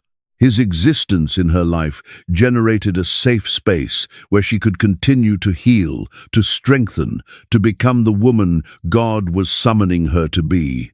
His faith strengthened her faith. His peace deepened her peace. Their courtship was unconventional by either of their culture's standards. They were both outsiders in their own methods, she by birth, he by selection. Yet they discovered in each other a kindred spirit, someone who grasped faith's complexities and the challenges of following God in a realm that often appeared to compensate other values. The marriage decision wasn't executed lightly. Both grasped the challenges they would confront, the whispers that would follow them, the difficulties their young ones might encounter. They also grasped something far more essential. They were meant for one another. Their union had been blessed by the very God who had drawn them both out of darkness and into light. The wedding ceremony was understated but deeply meaningful. Representatives from both families stood as witnesses while they pledged their lives to each other and to the God they both served. The scarlet cord that had once hung from Rahab's window as a marker of salvation now seemed to consecrate their union as something holy and divinely appointed. Their marriage became a living symbol of the radical nature of divine grace. Here was a bond that crossed social lines, disregarded conventional expectations, and announced boldly that God's love was open to all who would receive it. Their love story wove itself into the greater love story between God and all of humanity. The life they built together was filled with simple joys and quiet contentment. Salmon's love gave Rahab the security that had long been absent from her life, while her faith brought a fresh and vital perspective to his understanding of God's grace. Together, they became something greater than either could have been on their own. Their home opened its doors to those who felt like strangers, becoming a place of refuge for anyone who needed to experience the kind of love that looks past the surface and sees the heart beneath. Their marriage itself became a form of ministry, a living demonstration of the power of redemption to reshape lives and open doors to new possibilities.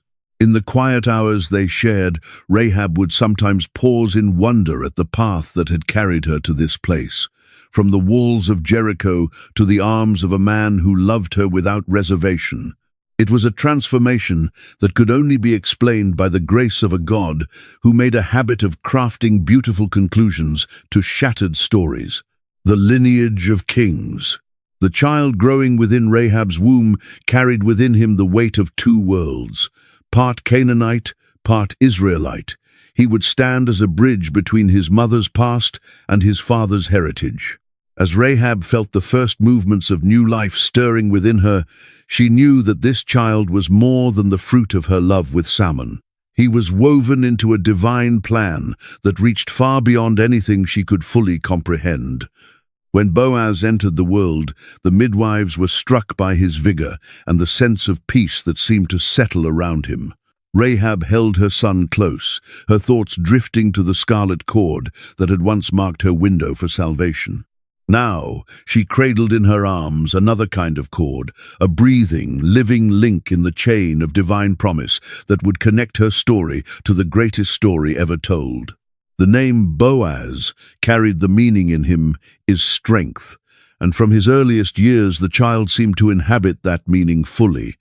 He grew powerful in both body and spirit, drawing in the faith of his parents the way a tree draws sunlight into itself. His mother's stories of redemption and his father's teachings from the law of Moses shaped his understanding of the world and of his own place within it.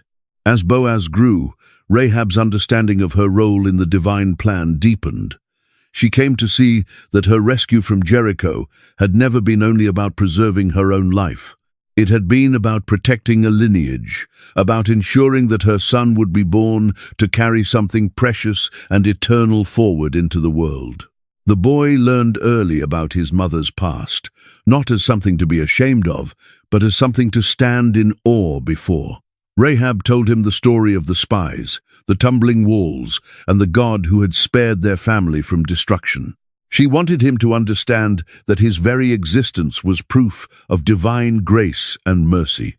Salmon taught his son about the promises God had made to Abraham, Isaac, and Jacob. He explained how their own family had now become part of that great promise, how their lineage would play a role in the redemption of the entire world. The boy listened with wide and wondering eyes, trying to take in the magnitude of what was being laid before him. Years moved forward, and Boaz grew into a man of standing in Israel. His character reflected the finest qualities of both his parents, the courage of his mother and the integrity of his father. He became a leader in Bethlehem, recognized for his fairness in business and his genuine tenderness toward the poor and the vulnerable. When Boaz encountered Ruth, the Moabite widow who had journeyed to Israel alongside her mother-in-law Naomi, he recognized in her something that called to mind his own mother's story. Here was another woman from outside the community who had chosen to place her trust in the God of Israel, another stranger who had found her footing among the chosen people. Their love story carried echoes of his parents' love. Once again, borders were crossed, expectations were overturned, and grace proved stronger than prejudice. When Boaz and Ruth came together in marriage, they continued the pattern of redemption that had begun with Rahab and Salmon. The son born to Boaz and Ruth received the name Obed, meaning servant. He would grow to become the father of Jesse, who would become the father of David, the shepherd boy, who would rise to become the greatest king in Israel's history. The line that had taken root in Rahab's faith would reach its flower in the throne of David. Rahab lived long enough to see her grandson born. Gazing into his small face, she caught a glimpse of the future God had been arranging all along. She understood now that her story had never been only about her own redemption. It had always been about something far larger. Her faith had become a cornerstone in the foundation of the kingdom of God. The woman who had once leaned from her window in Jericho to watch the army of Israel pass below could never have imagined that her great-great-grandson would one day command that same army. The scarlet cord that had marked her for salvation had become a royal lineage that would mark the entire world for blessing. David, the king who would unite Israel and establish Jerusalem as the city of God, carried within his blood the heritage of Rahab. The psalms he would compose, the battles he would win, the kingdom he would build, all of it was threaded back through the faith of a woman who had chosen to trust in the God of Israel. But the lineage would not end with David. Through his descendants, the promise would press forward, reaching across the centuries toward an even greater fulfillment. The family tree that had taken root in Rahab's faith would one day bear the one who would be called the Son of David, the Messiah, the Savior of the world. The genealogy that Matthew would one day set down included 4 women: Tamar, Rahab, Ruth, and Bathsheba. Each carried her own story of redemption and grace. But Rahab's name would stand first among them. The pioneer who established that no background, no past, no circumstance could disqualify anyone from being woven into God's eternal plan. In the quieter hours of her later years, Rahab would sometimes sit with the mystery of it all. She had been born in a pagan city, had lived a life that seemed to lead nowhere, had faced destruction and death at every turn. Yet the God who had rescued her had also used her, had made her a participant in a story that would echo through all of eternity. The child of her womb had become part of the lineage of kings.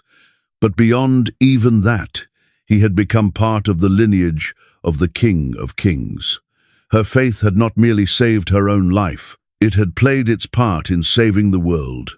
The scarlet cord that had once hung from her window had become a thread in the tapestry of divine redemption that would one day cover the whole earth. Looking back, she could trace the hand of God moving through every single detail of her story. From the spies who had appeared at her door to the grandchildren who now carried the divine promise forward. Every piece had fit into a larger design that was at once beautiful and beyond full understanding. Her legacy would not be counted in gold or silver, in power or status, but in the faithfulness of her descendants and the steadfast character of her God. She had become a mother of kings, a grandmother of the kingdom of God, a living witness to the power of divine grace to reshape lives and write luminous endings to broken stories. Legacy of faith. The years had threaded silver through Rahab's hair, and the lines around her eyes had deepened into marks of wisdom. She had grown into a matriarch, a keeper of memory, a living connection stretching between the past and the future. In the quiet of evening, when the work of the day had been laid down, children and grandchildren would draw close around her, hungry for the stories that had formed their heritage. Her voice had softened with age, but her recollection remained precise. She could call up every detail of that night when the spies appeared at her door, every word of the agreement she had struck, every moment of fear and faith that had carried her family towards salvation. But now, looking back across the span of years, she understood that those memories did not belong to her alone. They belonged to all who would come after her. The faith that had moved her to shelter the spies had grown into something far larger than she had ever foreseen. It had become a family inheritance, passed from one generation to the next like something of immeasurable value. Each child who heard her story received not only the facts of what had occurred, but the deeper truth of what it meant to place one's trust in the God of Israel. Boaz had taken that faith and made it fully his own, layering upon it his own encounters with divine faithfulness. His gentleness toward Ruth, his willingness to serve as her kinsman redeemer, his role in preserving the lineage of David, all of it flowed from the foundation of faith his mother had set in place. The grandchildren and great-grandchildren carried the legacy forward in the ways that were natural to each of them. Some rose as community leaders, using their influence to defend the vulnerable and champion justice. Others became teachers, carrying the stories and wisdom of their ancestors into future generations. Still, others served in quiet, faithful ways, living out their trust in God through the steady rhythms of daily life. But the legacy was never only about the transformation of individual lives. It was about a people changed, a nation touched by the movement of divine grace. Rahab's story had become part of the larger story of Israel, proof that the God they served refused to be confined by human boundaries or prejudices. Her name was whispered in the prayers of mothers who wrestled with shame. It was spoken aloud in the testimonies of those who had discovered redemption. The woman who had once been an outsider had become a symbol of the radical openness of divine love. Her story gave courage to all who feared that their past had disqualified them from any future with God. The faith that had shielded her from the falling walls of Jericho had become a faith that could shelter anyone from any form of destruction. The scarlet cord that had once marked her window had grown into a symbol of the blood that would one day mark the hearts of all who trusted in God's salvation. As she watched her descendants grow and flourish around her, Rahab began to grasp the true scope of what God had accomplished through her. Her faith had not simply preserved her family. It had protected a lineage through which the salvation of the entire world would one day come. The child she had rocked to sleep in her arms, the grandson she had held across her knees, the great-grandson she had blessed with aged and gentle hands. All of them were participants in a plan that stretched from one end of eternity to the other. The prayers she had learned to offer in the early days after her rescue had become a heritage for her children. They had come to call upon the God of Israel, not as strangers knocking at an unfamiliar door, but as beloved children returning home. The closeness with the divine that had reshaped her own life had become a birthright for everyone who came after her. Her story had become a testament to the transforming power of a single decision. In the pivotal moment when the spies arrived at her door, she had chosen faith over fear, hope over despair, the God of Israel over the gods of her ancestors. That one choice had sent ripples through the generations, shaping not only her own destiny, but the destiny of countless others, whose names she would never know. The legacy of faith she left behind was never merely about holding a set of beliefs. It was about the kind of living those beliefs produced. She had shown her children that faith without action was hollow, that trust in God had to be expressed through faithful living. Her descendants learned not only to believe in God, but to live as if that belief altered everything, to act as if their faith made a genuine difference in the shape of the world. The stories she shared in those evening hours were never simply entertaining. They were instruction, encouragement, and invitation. Each child who heard about the scarlet cord learned that they too could rest in God's protection. Each grandchild who took in the story of the falling walls came to understand that no barrier was too great for the God they served. Her legacy was also one of welcome and inclusion. She had been a foreigner who became family, an outsider who became essential, a woman burdened by a shameful past who became a revered ancestor. Her story announced that God's love was available to every person, regardless of their starting point or circumstance. The faith that had begun as a desperate wager had matured into a confident and settled trust. The woman who had once concealed herself behind deception had become a source of light. The life that had once seemed destined for nothing but ruin had become a wellspring of blessing for generations yet to come. As she readied herself to pass from this world into the next, Rahab could look back with deep contentment at the faith she had nurtured and the legacy she was releasing into the hands of those who followed. Her children and grandchildren would carry forward not only her likeness but her devotion, not only her name but her allegiance to the God who had rescued them all. The scarlet cord that had once marked her window for salvation had become a golden thread woven through the tapestry of divine redemption. Her faith had become a passage in the eternal story of God's love for humanity, a story that would continue unfolding long after her own chapter had drawn to its close. In the hush before sleep, she would sometimes murmur the same prayer she had first learned to pray in those early days after her rescue. "Thank you, God of Israel, for choosing me, for saving me, for using me." And in the stillness that followed, she could almost make out the echo of that prayer, rising again from voices not yet born, from descendants not yet conceived, from children of faith who would one day carry her legacy into a future she could not see.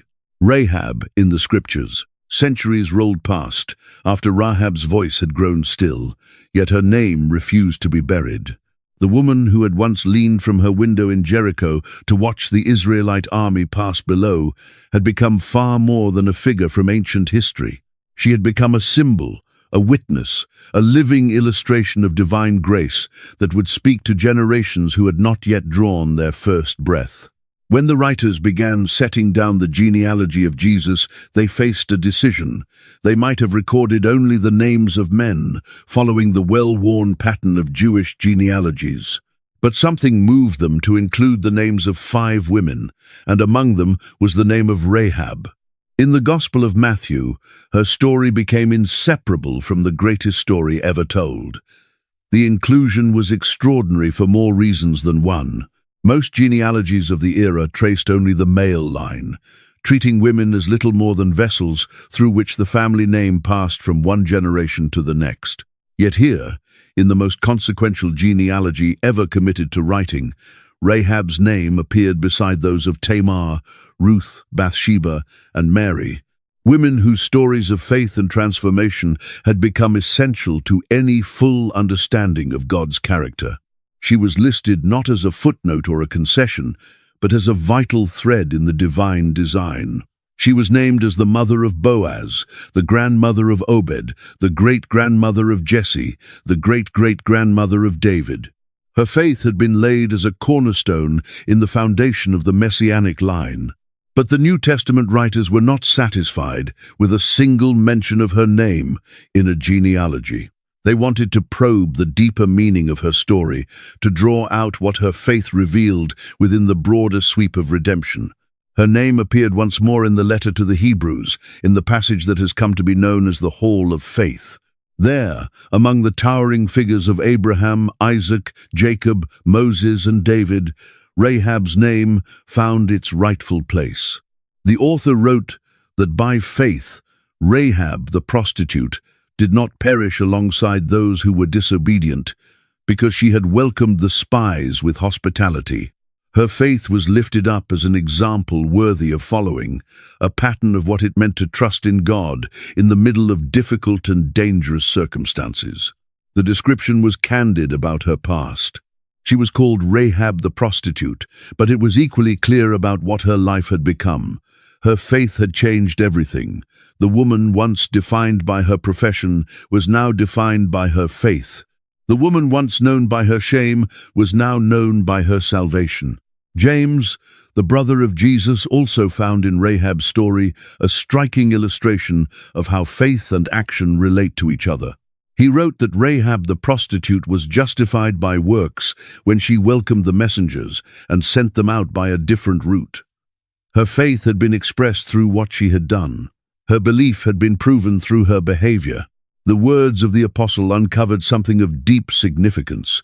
It was not enough to hold a belief about God in one's mind. True faith had to press itself outward into action. Rahab's faith had moved her to put everything at risk in order to shelter the spies, to trust in the God of Israel, even when doing so meant turning against her own people. Her story became a pattern for understanding how faith functions in the lives of ordinary people. She was not a priest or a prophet, not a figure of religious authority or particular moral distinction. She was a woman carrying a troubled past who had made a defining choice at a defining moment. And the writers of the New Testament seemed to find genuine delight in exactly that. Here was a Gentile woman, a prostitute, a member of a pagan culture who had become an ancestor of the Messiah. Her story declared that God's grace reached all people, regardless of their origins or their record. Her faith served as a bridge between the two great portions of Scripture, a living connection between the God who had delivered Israel from Egypt and the God who would deliver the world through Jesus Christ.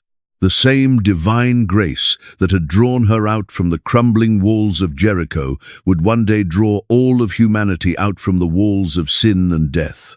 The scarlet cord that had marked her window for salvation became a symbol reaching forward to the blood that would mark the cross for the salvation of the world. Her story pointed ahead to the final and ultimate expression of divine love, the sacrifice that would make redemption available to every person willing to place their trust in God's grace. Christian teachers and preachers across the centuries have returned again and again to Rahab's story as a source of hope and encouragement. Her name has been carried from pulpits around the world, her faith upheld as evidence of what becomes possible when someone chooses to believe in the God for whom nothing is impossible. Her story has carried particular weight for those who carry shame about their past. If God could take a prostitute from a condemned city and place her in the family line of the Messiah, then no one lies outside the reach of divine grace. Her name became a promise that transformation was genuine, that redemption was real, that new beginnings were not reserved for those who had never stumbled. The woman who had once hidden within the walls of Jericho had become a light burning in the dark, a point of hope for all who felt lost or forgotten. Her story had become scripture, her faith had become instruction, her name had become a source of blessing. In the pages of the New Testament, Rahab's story found its fullest meaning. She was never simply a woman who helped two spies get away safely. She was a participant in the greatest rescue operation in the history of the world.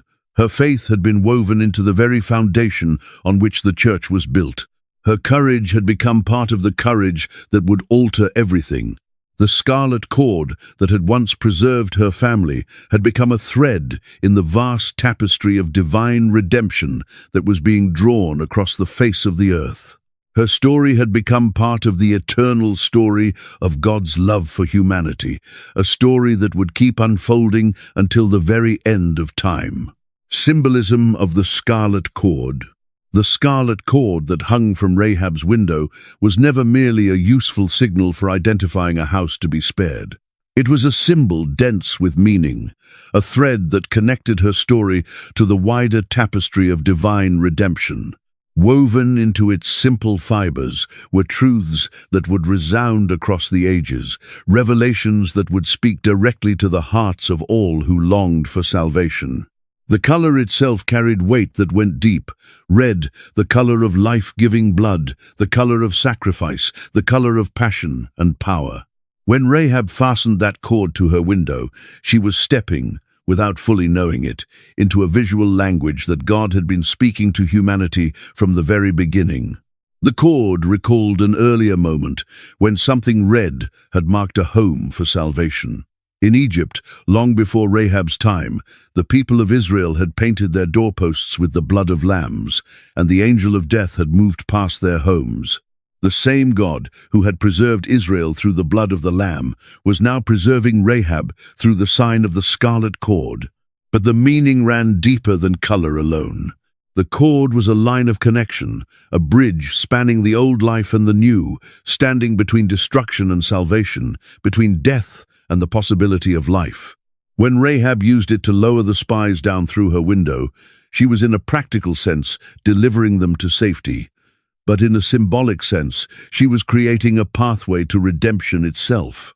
The cord became a witness to the power of faith to forge connections where none had existed before. It tied a Canaanite woman to the God of Israel, a woman known for her shame to the people of divine promise, a stranger to the family of faith. Within its simple fibers were woven the threads of inclusion and acceptance that would one day become central to the gospel message. The window where the cord was displayed was itself meaningful.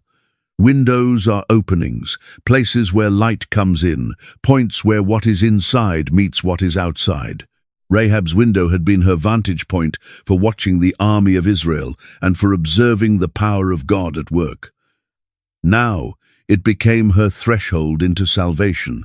The cord also spoke quietly about the nature of divine grace. It appeared slender, almost fragile, seemingly too slight for the weight it would be asked to carry, yet it held. This suggested that God's salvation does not rest on the thickness of human effort or the complexity of human planning. The simplest expression of trust, the most basic reaching out toward God, was entirely sufficient to secure divine protection. The instructions the spies gave Rahab about the cord revealed even further layers of meaning. The cord had to remain visible in the window, in plain view of anyone who passed by. Salvation was not something to be kept hidden. It called for public acknowledgement, visible commitment, open identification with the people of God. The cord also required the gathering of the family beneath its protection. Salvation was never designed to be a purely private matter.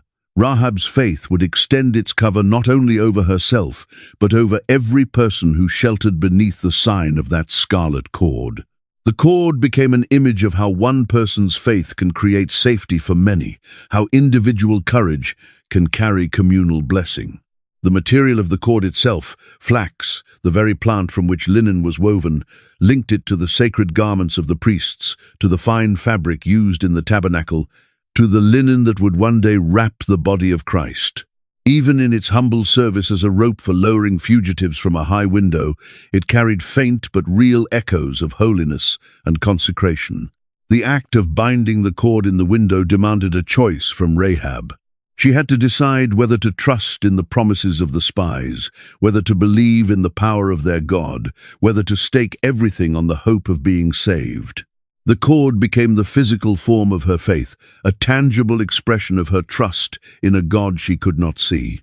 Through the centuries, teachers and theologians have found in that scarlet cord a preview of the cross. Just as the cord marked Rahab's house for salvation, the blood of Christ would mark those who trusted in him for eternal life. Just as the cord was visible to the army that came to conquer, the cross would be raised for all the world to see. Just as the cord saved Rahab's family from the destruction sweeping through Jericho, the cross would save God's family from the grip of sin and death. The cord pointed forward to other scarlet threads woven into the biblical record. The crimson thread that marked the hand of Zerah at his birth, identifying him as the firstborn twin. The red heifer whose ashes would be used for the rituals of purification. The scarlet wool that formed part of the cleansing ceremony for those restored from leprosy. Each red thread in Scripture seemed to call back to the others, together forming a pattern of redemption written in the language of color and sign. The fact that the cord's memory was preserved in Scripture suggested that God intended this symbol to instruct future generations. The story was carried forward from parent to child, from teacher to student, recorded carefully by scribes and preserved in the sacred text. The cord became a teaching instrument, a way of conveying the nature of salvation to those who came after. In Jewish understanding, the scarlet cord came to be associated with the thread of life, connecting each person to their divine purpose. It represented the bond between God and those who placed themselves under divine protection. The cord that had saved Rahab became a symbol of the covenant relationship that saves all who choose to trust. Christian interpreters found in the cord a forward-pointing sign of the scarlet thread running through all of the New Testament. The theme of salvation through blood, of life emerging from death, of redemption arriving through sacrifice. The cord hanging from Rahab's window pointed ahead to the cross standing on Calvary. The cord also became a source of hope for those who felt that their lives were barely holding together, as though suspended by something impossibly thin. Just as Rahab's slender cord had proved strong enough to carry the spies safely to the ground below, God's grace is strong enough to hold every believer secure, regardless of how precarious their circumstances may appear. In art and literature, the scarlet cord became a resonant image of divine protection. Artists painted it glowing against the stone face of Jericho's walls, a vivid line of hope cutting through a scene of impending destruction. Writers drew on it as a metaphor for the fine but unbreakable connection between heaven and earth, between human need and divine supply. The cord reminded all who considered it that salvation frequently arrives through the most ordinary means. It was not forged from gold or silver, not fashioned by skilled hands or blessed by religious ceremony. It was everyday, material, simple rope.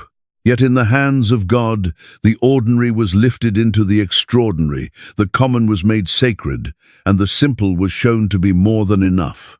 The story of the scarlet cord became a comfort to those who questioned whether their faith was sufficient, their resources adequate, their standing before God secure. The cord declared that God's salvation does not hinge on human perfection, but on divine promise, not on human strength, but on divine faithfulness. The cord that had once marked a single window in a doomed city had become a symbol marking the hearts of believers across all of history. It spoke of a God who could be relied upon to keep every promise made, who would honor faith even when that faith seemed to the watching world like foolishness, who would provide salvation in the most desperate of situations. In the end, the scarlet cord became something more than a symbol. It became a sacrament of sorts, a visible sign pointing toward invisible grace. It gestured beyond itself toward the very heart of God, toward the character of divine love, toward the promise of redemption that would one day find its complete fulfillment in the ultimate sacrifice of the ultimate Savior. The woman who had fastened that cord to her window could never have measured the depth of meaning it would carry forward, the generations it would reach, the hope it would kindle. But the God who guided her hands knew, and the cord became part of the eternal language of love that speaks across time and across every kind of human boundary to every heart that reaches out for salvation. Theological reflections. Rahab's story opens wide windows into the deepest mysteries of divine character and human destiny. Her journey becomes a lens through which we can examine the nature of grace, explore the meaning of faith, and stand in wonder before the reality of redemption. In her passage from the walls of Jericho to the genealogy of Christ, we encounter truths that upend our assumptions and widen our understanding of how God moves through the world. Her story discloses a God who delights in choosing the unexpected. Human wisdom might have selected someone whose background was noble and whose reputation was unsullied to play such a pivotal role in salvation history. But divine wisdom selected a prostitute from a condemned city. That choice declares something essential about the nature of divine election. It is not grounded in human merit, but in divine mercy. The theological implications reach beyond the saving of one person to touch the very manner in which God builds the kingdom. Throughout Scripture, this pattern repeats itself. The younger chosen over the elder, the weak overturning the strong, the things that seem foolish, making wise men fall silent. Rahab's inclusion in the messianic line establishes this principle at the very opening of the genealogical record. Her faith demonstrates the mysterious interplay between divine sovereignty and human responsibility.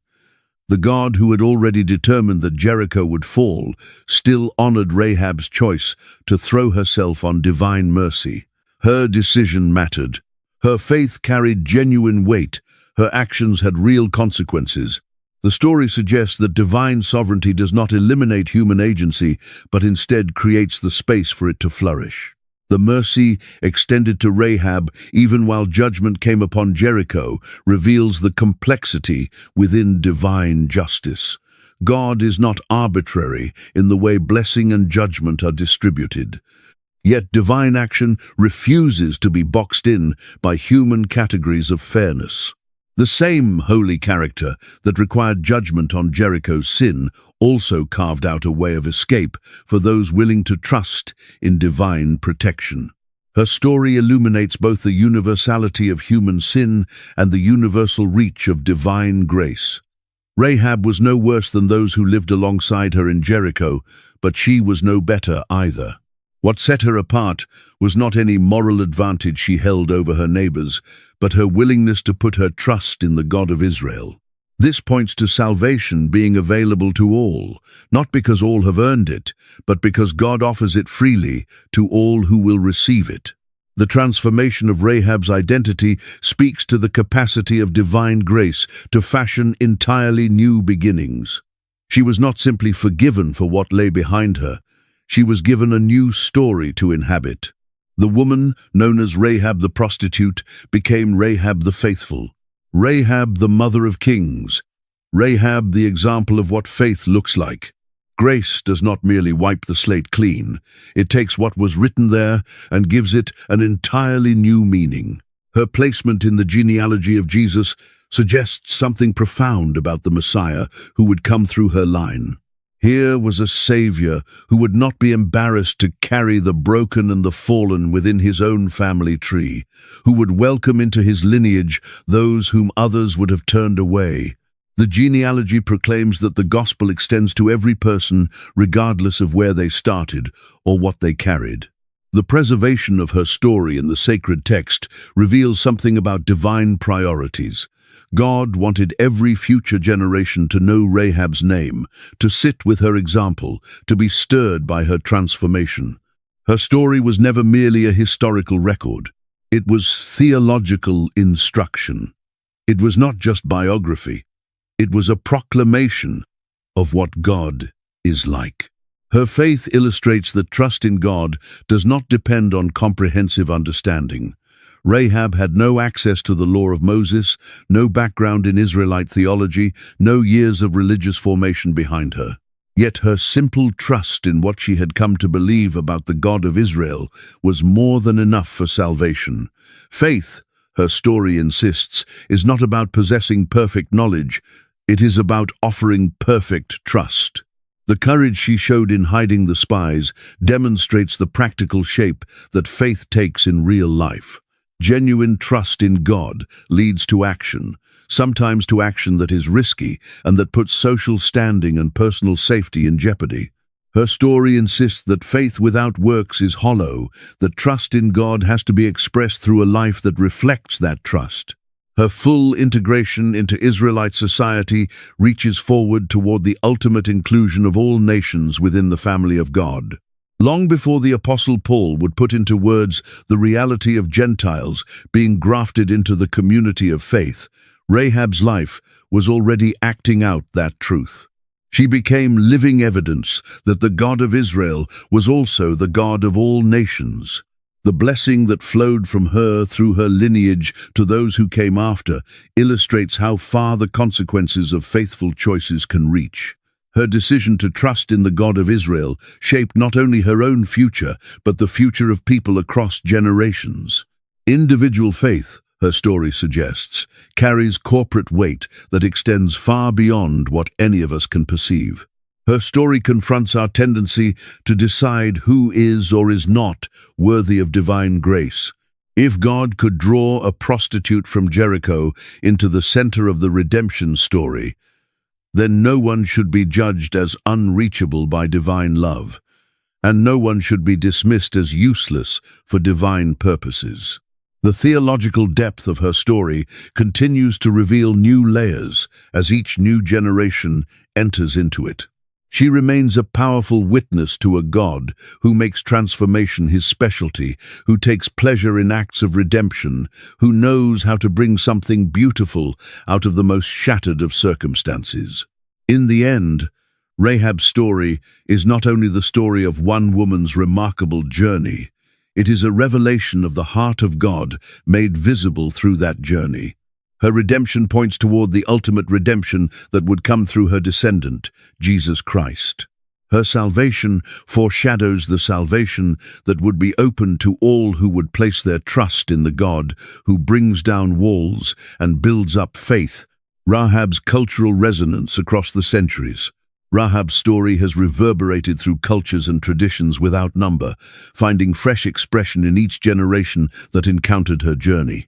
Her narrative has long since escaped the boundaries of its original context to become a story that belongs to everyone, speaking across barriers of language and geography to people who have wrestled with their own questions about identity, belonging, and the possibility of becoming something different. In Jewish tradition, Rahab became a symbol of the righteous convert, the one born outside the community of faith who chose deliberately to enter it. The rabbis wove stories around her beauty and her wisdom, her influence on the men of her generation, her place in preserving the lineage of David. Some traditions suggested that she eventually married Joshua himself, making her an even more central figure in the conquest story than the biblical account alone would indicate. The Talmud recorded debates about her character and motivations, with some teachers arguing that her occupation had been that of an innkeeper rather than a prostitute, while others accepted the more challenging interpretation directly. These conversations reflected deeper questions about the nature of redemption and the kinds of people God selects for divine service. Early Christian writers found in Rahab a compelling illustration of faith and conversion. Church fathers, including Clement of Rome and Augustine, drew on her story to demonstrate that divine grace was available to all. Her presence in the genealogy of Christ became a central piece in arguments for the full inclusion of Gentiles within the Christian community. Medieval Christian art frequently represented Rahab as a figure of the church itself, the former pagan bride who had been claimed by divine love and drawn into covenant relationship with God. In illuminated manuscripts and cathedral windows, she appeared beside other biblical women, her scarlet cord rendered as a visible token of divine mercy. During the Protestant Reformation, Rahab's story took on fresh urgency as theologians pressed the case for salvation by faith alone. Her plain and unadorned trust in the God of Israel, shown through her sheltering of the spies, became a model for understanding how faith operated in the lives of common men and women. She made plain that neither religious pedigree nor moral perfection was the entry point to divine favor. In American literature, particularly across the 19th century, Rahab appeared repeatedly in novels and poems as an image of redemption and the possibility of beginning again. Writers found in her story a powerful echo of the American conviction that anyone could leave the past behind and build something entirely new. African American sermons and spirituals often turned to Rahab as a demonstration of how God could elevate the lowly and use the things the world had cast aside to accomplish great purposes. Her story resonated with communities that knew from long experience what it meant to be dismissed by others and yet chosen by God. Contemporary feminist theologians have reclaimed Rahab as a figure of female courage and initiative. Rather than viewing her only as a passive recipient of grace, they highlight her active role in the entire drama of conquest, her quick and strategic thinking, her leadership within her household, her skill in negotiating with the spies. In popular culture today, Rahab's story continues to find expression in novels, films, and series. Each new telling carries its own emphases and angles of vision, but the core themes of transformation and redemption remain constant. Her narrative keeps drawing imaginations toward it and keeps challenging settled assumptions about who God chooses and who God uses. Liberation theologians in Latin America have seen in Rahab's story a model for understanding how God acts through and on behalf of those living on the margins. Her position as a woman pushed to the edges of her own society, her courage in standing against the established order, her faith in a God who pledged to make things right. All of these resonate deeply with communities in their own struggles for dignity and freedom. In cultures where shame and honor form the bedrock of social life, Rahab's movement from shame into honor offers a profoundly different vision of what is possible. Her story declares that divine grace can reach beneath even the heaviest social stigma, and that God's measure of human worth is radically unlike anything the world devises. Contemporary conversations around immigration and the resettlement of refugees regularly invoke Rahab's story as evidence that outsiders can become insiders, that strangers can become family. Her successful welcome and integration into Israelite society provides a living model for communities willing to open themselves to those seeking safety and a place to belong. Her story has been especially meaningful to those working alongside women caught in prostitution or other forms of exploitation. Her narrative carries the assurance that no situation is so hopeless that transformation is out of reach, that no past is so heavy with darkness that it cannot be redeemed. In interfaith dialogue, Rahab's story functions as a natural meeting point between different traditions. Those within Islam honor her as a righteous woman who submitted herself to divine will. Jewish communities celebrate her as a model of the faithful convert. Christians read her as a forerunner of the gospel itself. Her story demonstrates how the same narrative can speak meaningfully across very different faith traditions. The psychological dimensions of her journey have drawn the attention of counselors and therapists working with people who carry trauma. Her movement from fear to faith, from isolation to genuine belonging, from shame to honor, offers a framework for understanding how healing and becoming something new can happen. In academic life, Rahab's story has been brought under the light of multiple disciplines: the historical, the literary, the sociological, and the theological. Each brings its own instruments of analysis, but all arrive at the same recognition. Her narrative carries an extraordinary power to speak across every kind of human boundary. The artistic legacy of her story continues to grow. Artists working today find in her narrative rich territory for exploring exile and homecoming, transformation and identity, courage under threat, and the shape faith takes in ordinary life. Her story offers a template for thinking through how individual choices send their consequences rolling through history. Perhaps most significantly, her story goes on offering genuine hope to those who suspect that their past has made a meaningful future impossible. In a world that often seems to have little patience or room for those who have stumbled or been broken by circumstance, her narrative insists that transformation is real, that redemption is available, that starting again is always within reach.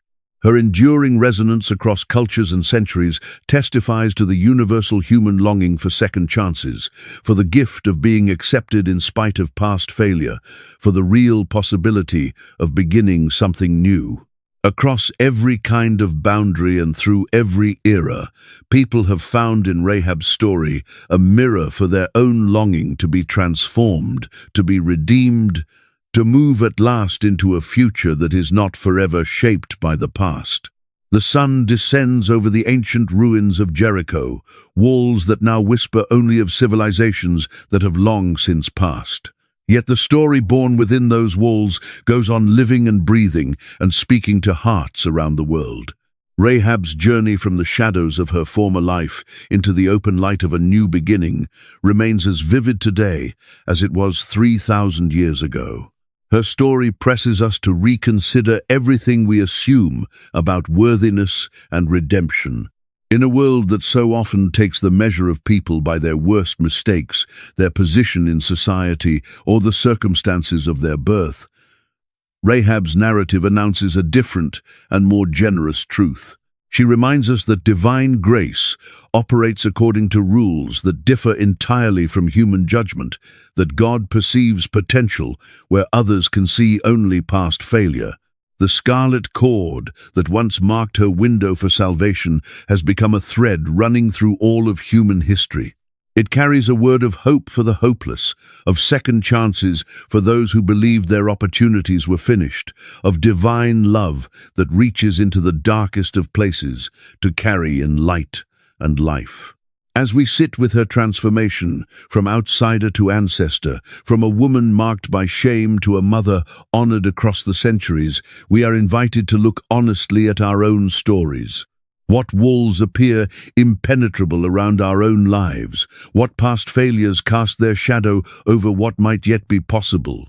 What fears keep us from entrusting ourselves to something greater than our own strength? Rahab's courage, in that defining moment when the spies appeared at her door, reaches across the centuries and speaks still. Her decision to trust in the God of Israel despite the risks, despite her history, despite all the uncertainty of what lay ahead, shows the kind of faith that has the power to change everything. Her story suggests that transformation so often begins with a single choice: to trust, to allow hope a foothold, to believe that something better is genuinely possible. The welcome her family found within the community of Israel speaks to the longing that lives in every human heart, the longing to belong. Her passage from enemy to family member, from stranger to someone essential, holds out hope to every person who has ever stood outside a door, wondering whether there was any place inside for them. Her story reminds us that true community is not built on shared origins, but on shared faith, not on common histories, but on common hope. Her position within the lineage of David and ultimately of Christ reveals the quiet and mysterious ways that individual choices ripple outward through history. The woman who struck a desperate agreement with 2 foreign spies could never have imagined that her decision would touch the destiny of the world. Her story reminds us that our choices carry more weight than we know, that our faith can reach farther than anything we can see. The theological richness of her narrative keeps revealing new depths as each generation comes to it fresh. She remains a powerful witness to a God who makes his home in the impossible, who finds delight in selecting the unlikely, who knows how to draw beauty out of the most broken of beginnings. Her resonance across different traditions and centuries testifies to the universal force of her story. Whether read through Jewish, Christian, or other lenses, her narrative speaks to experiences that are shared across all of humanity: the deep wish for redemption, the hope of transformation, the dream of starting over without the past being allowed to define the future.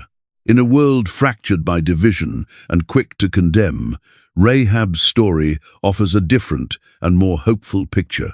She reminds us that no one lies beyond the reach of divine grace, that everyone carries the possibility of transformation, that the most unlikely candidates can become heroes of faith. Her legacy lives on, not merely within the pages of Scripture, but in the lives of all who have found in her story the courage to trust, the strength to hope, the willingness to believe that their past does not have final say over their future. She stands as an enduring reminder that with God, all things remain possible. As this exploration of her remarkable journey draws to a close, we are left holding a sense of wonder at the ways divine providence works through human decisions. Rahab's story is not simply a record of the ancient past.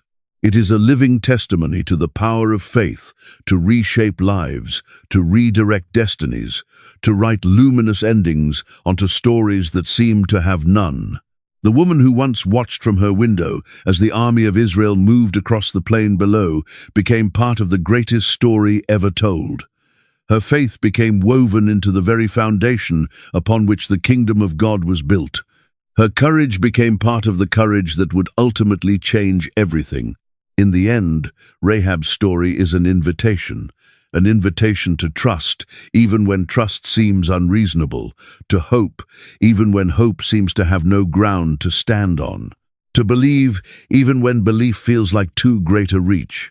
She reminds us that the God who brought the walls of Jericho down is still in that same work, still dismantling barriers, still writing redemption stories, still holding out a second chance to every person willing to reach for it. Her scarlet cord, once a plain length of rope hanging from a single window, has become a sign of the unbreakable connection between heaven and earth, between human longing and divine provision, between all that we have been and all that we might yet become. In her story, we find our own story, the shared human tale of grace extended, faith offered in return, and transformation that only God could bring to pass. The woman who saved a nation by protecting two strangers continues across the centuries to save hearts and lives through her enduring example of faith, courage, and hope. Her legacy rests not only in her royal descendants, but in every person who has drawn from her story the conviction that change is real, that redemption is within reach, and that a new beginning is never as far away as it might seem.